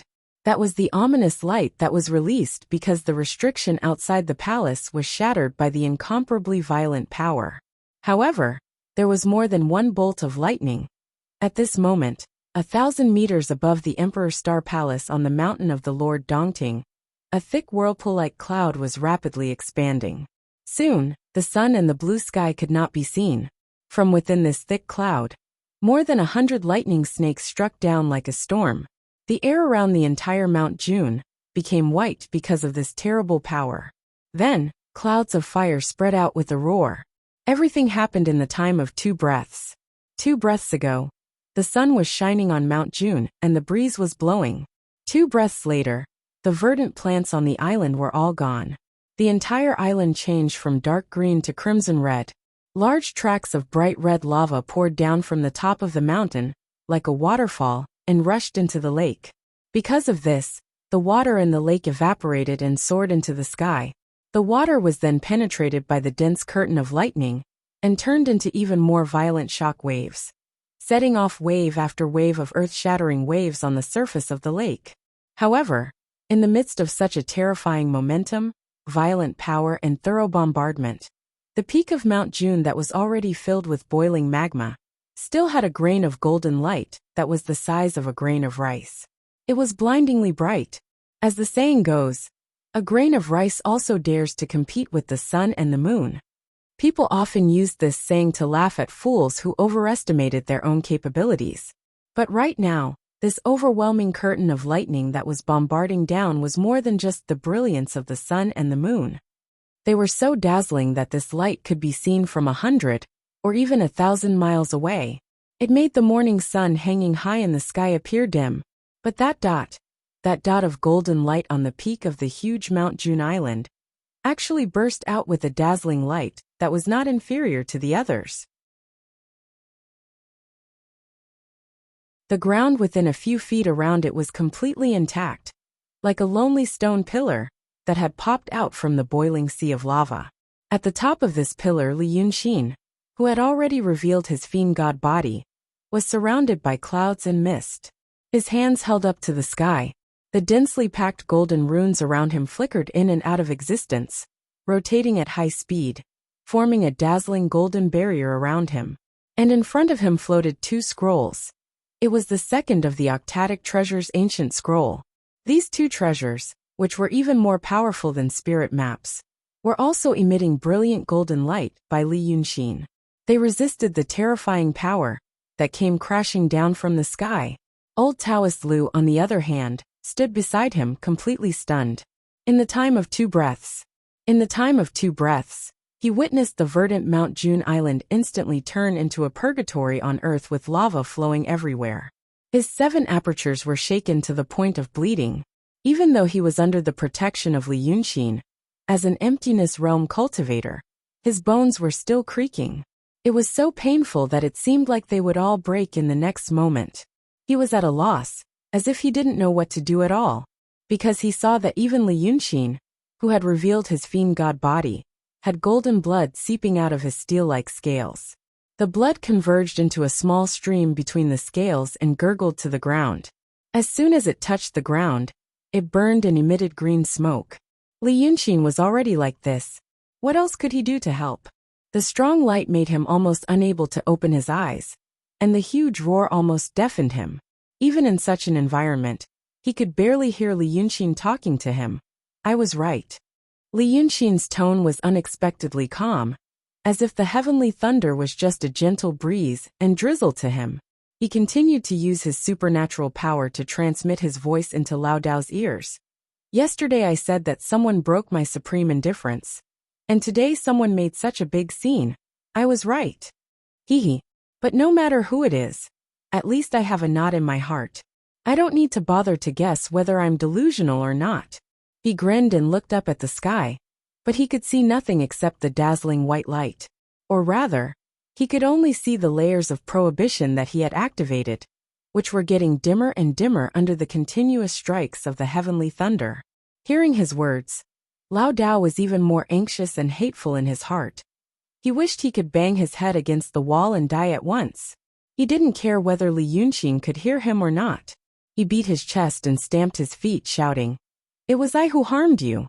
If I believed your words last night, and you were still awake, you wouldn't be trapped here. Wouldn't you not know when they came?" But Li Yunxin smiled grimly. If this is also part of that person's plan, everything is interlinked. You didn't ask me to sleep last night, so there must be something else. In his plan, what's the big deal about such a small mistake? They will come sooner or later. I'm glad I came from Mount June. Now listen carefully. I can't hold on any longer. Lao Dao wanted to say something again, but Li Yunxin's tone became a little anxious. So I have to go. But once I leave, you should know that it's not the time for me to go to Dongting, Pitfall Mountain, or Rong City anymore. I don't know if we can meet again in this life after I leave. Hearing his words, Lao Dao was anxious and sad. The pain in his body was unbearable, and he choked for a moment. What are you talking about? But Li Yunxin didn't even want to say a word of nonsense. You have to understand. Since I came to the city of Wei until yesterday, although I was in danger from time to time, I always turned misfortune into fortune. Now I think it's because others didn't know me well enough and didn't deal with me seriously, so I could pretend to be weak to eat the strong. Now, after so many things have happened, they probably think that they have already figured out my methods and trump cards, so they first broke my oblivion, and then they really started to make a move. The previous days were dull and boring. That was the calm before the storm. And I have thought about this day for a long time, so I tried to prepare for it, but it was too late. Yesterday I knew about the art saint, so I knew this day was approaching. Now after I leave, I need you to do a few things. I don't know if I'll be lucky or not. If you do these things well, maybe I still have a chance to survive. At this moment, listening to Li Yunxin's farewell words, which were completely different from his usual confident tone, Lao Dao had already realized that things were not good. Therefore tears ran down his face. How could he say anything? He could only nod repeatedly. Then he heard Li Yunxin say, "After I leave, if you can survive, you can tell the person that you turned against me long ago. Maybe you can survive. You can hypnotize me last night, I believe you. Then if you can still be free, go to Rong City. Someone will come to ask you to assist Prince Rong. If you can do it, I want you to do everything you can to make things big. It's best if that Prince Rong succeeds." When he said this, the golden blood on his body flowed more rapidly. The armor plates on his arms shattered piece by piece, producing a continuous sound like popping beans. And the momentum of the divine thunder in the sky gradually weakened. This seemed to be a reasonable thing to do. Such a violent and fierce force. A force that 2 octatic treasures' ancient scrolls could not withstand. If it could continue to strike for a while, who in the world would be a match for it?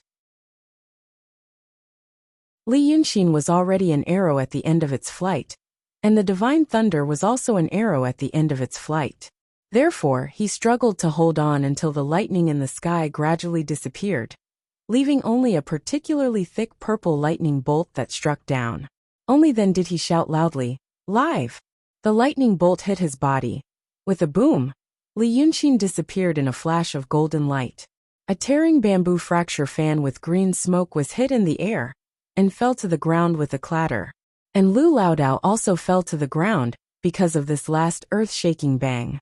Up in the sky, the whirlpool of dark clouds gradually dispersed, revealing a dense crowd of cultivators, nearly 100 of them. These practitioners did not seem to come from the same school, but were divided into 3 groups. Although the color and details of their clothes were slightly different, the style was very similar.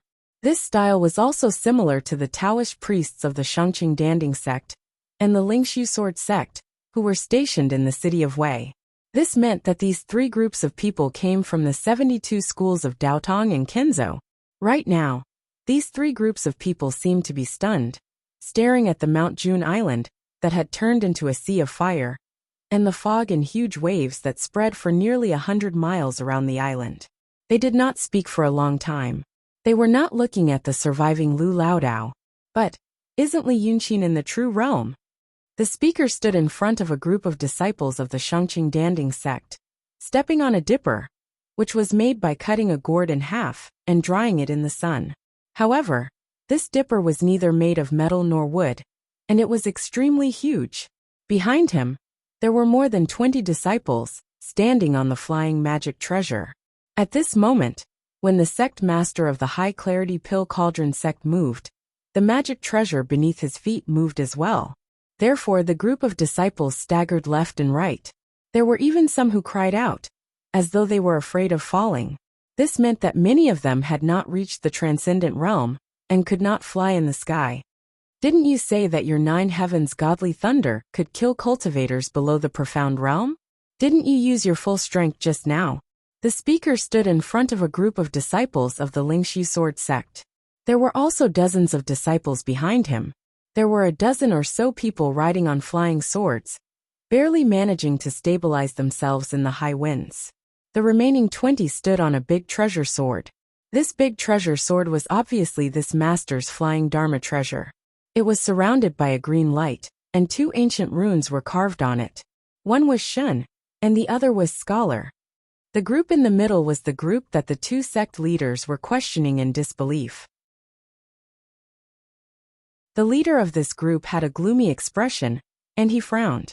He was holding a small dark cloud in his hand. If this dark cloud was enlarged, it would look like the huge cloud that had just bombarded Mount June with countless terrifying lightning bolts. You're tuning in to the Li Mei's Sword of Destiny YouTube channel. We're so grateful for your support, and don't forget to subscribe to join us on this incredible journey through captivating stories. Your generosity through donations truly makes a world of difference, as it's the primary source of revenue that allows me to expand and enhance this channel for you. Thank you from the bottom of my heart for being a part of this adventure.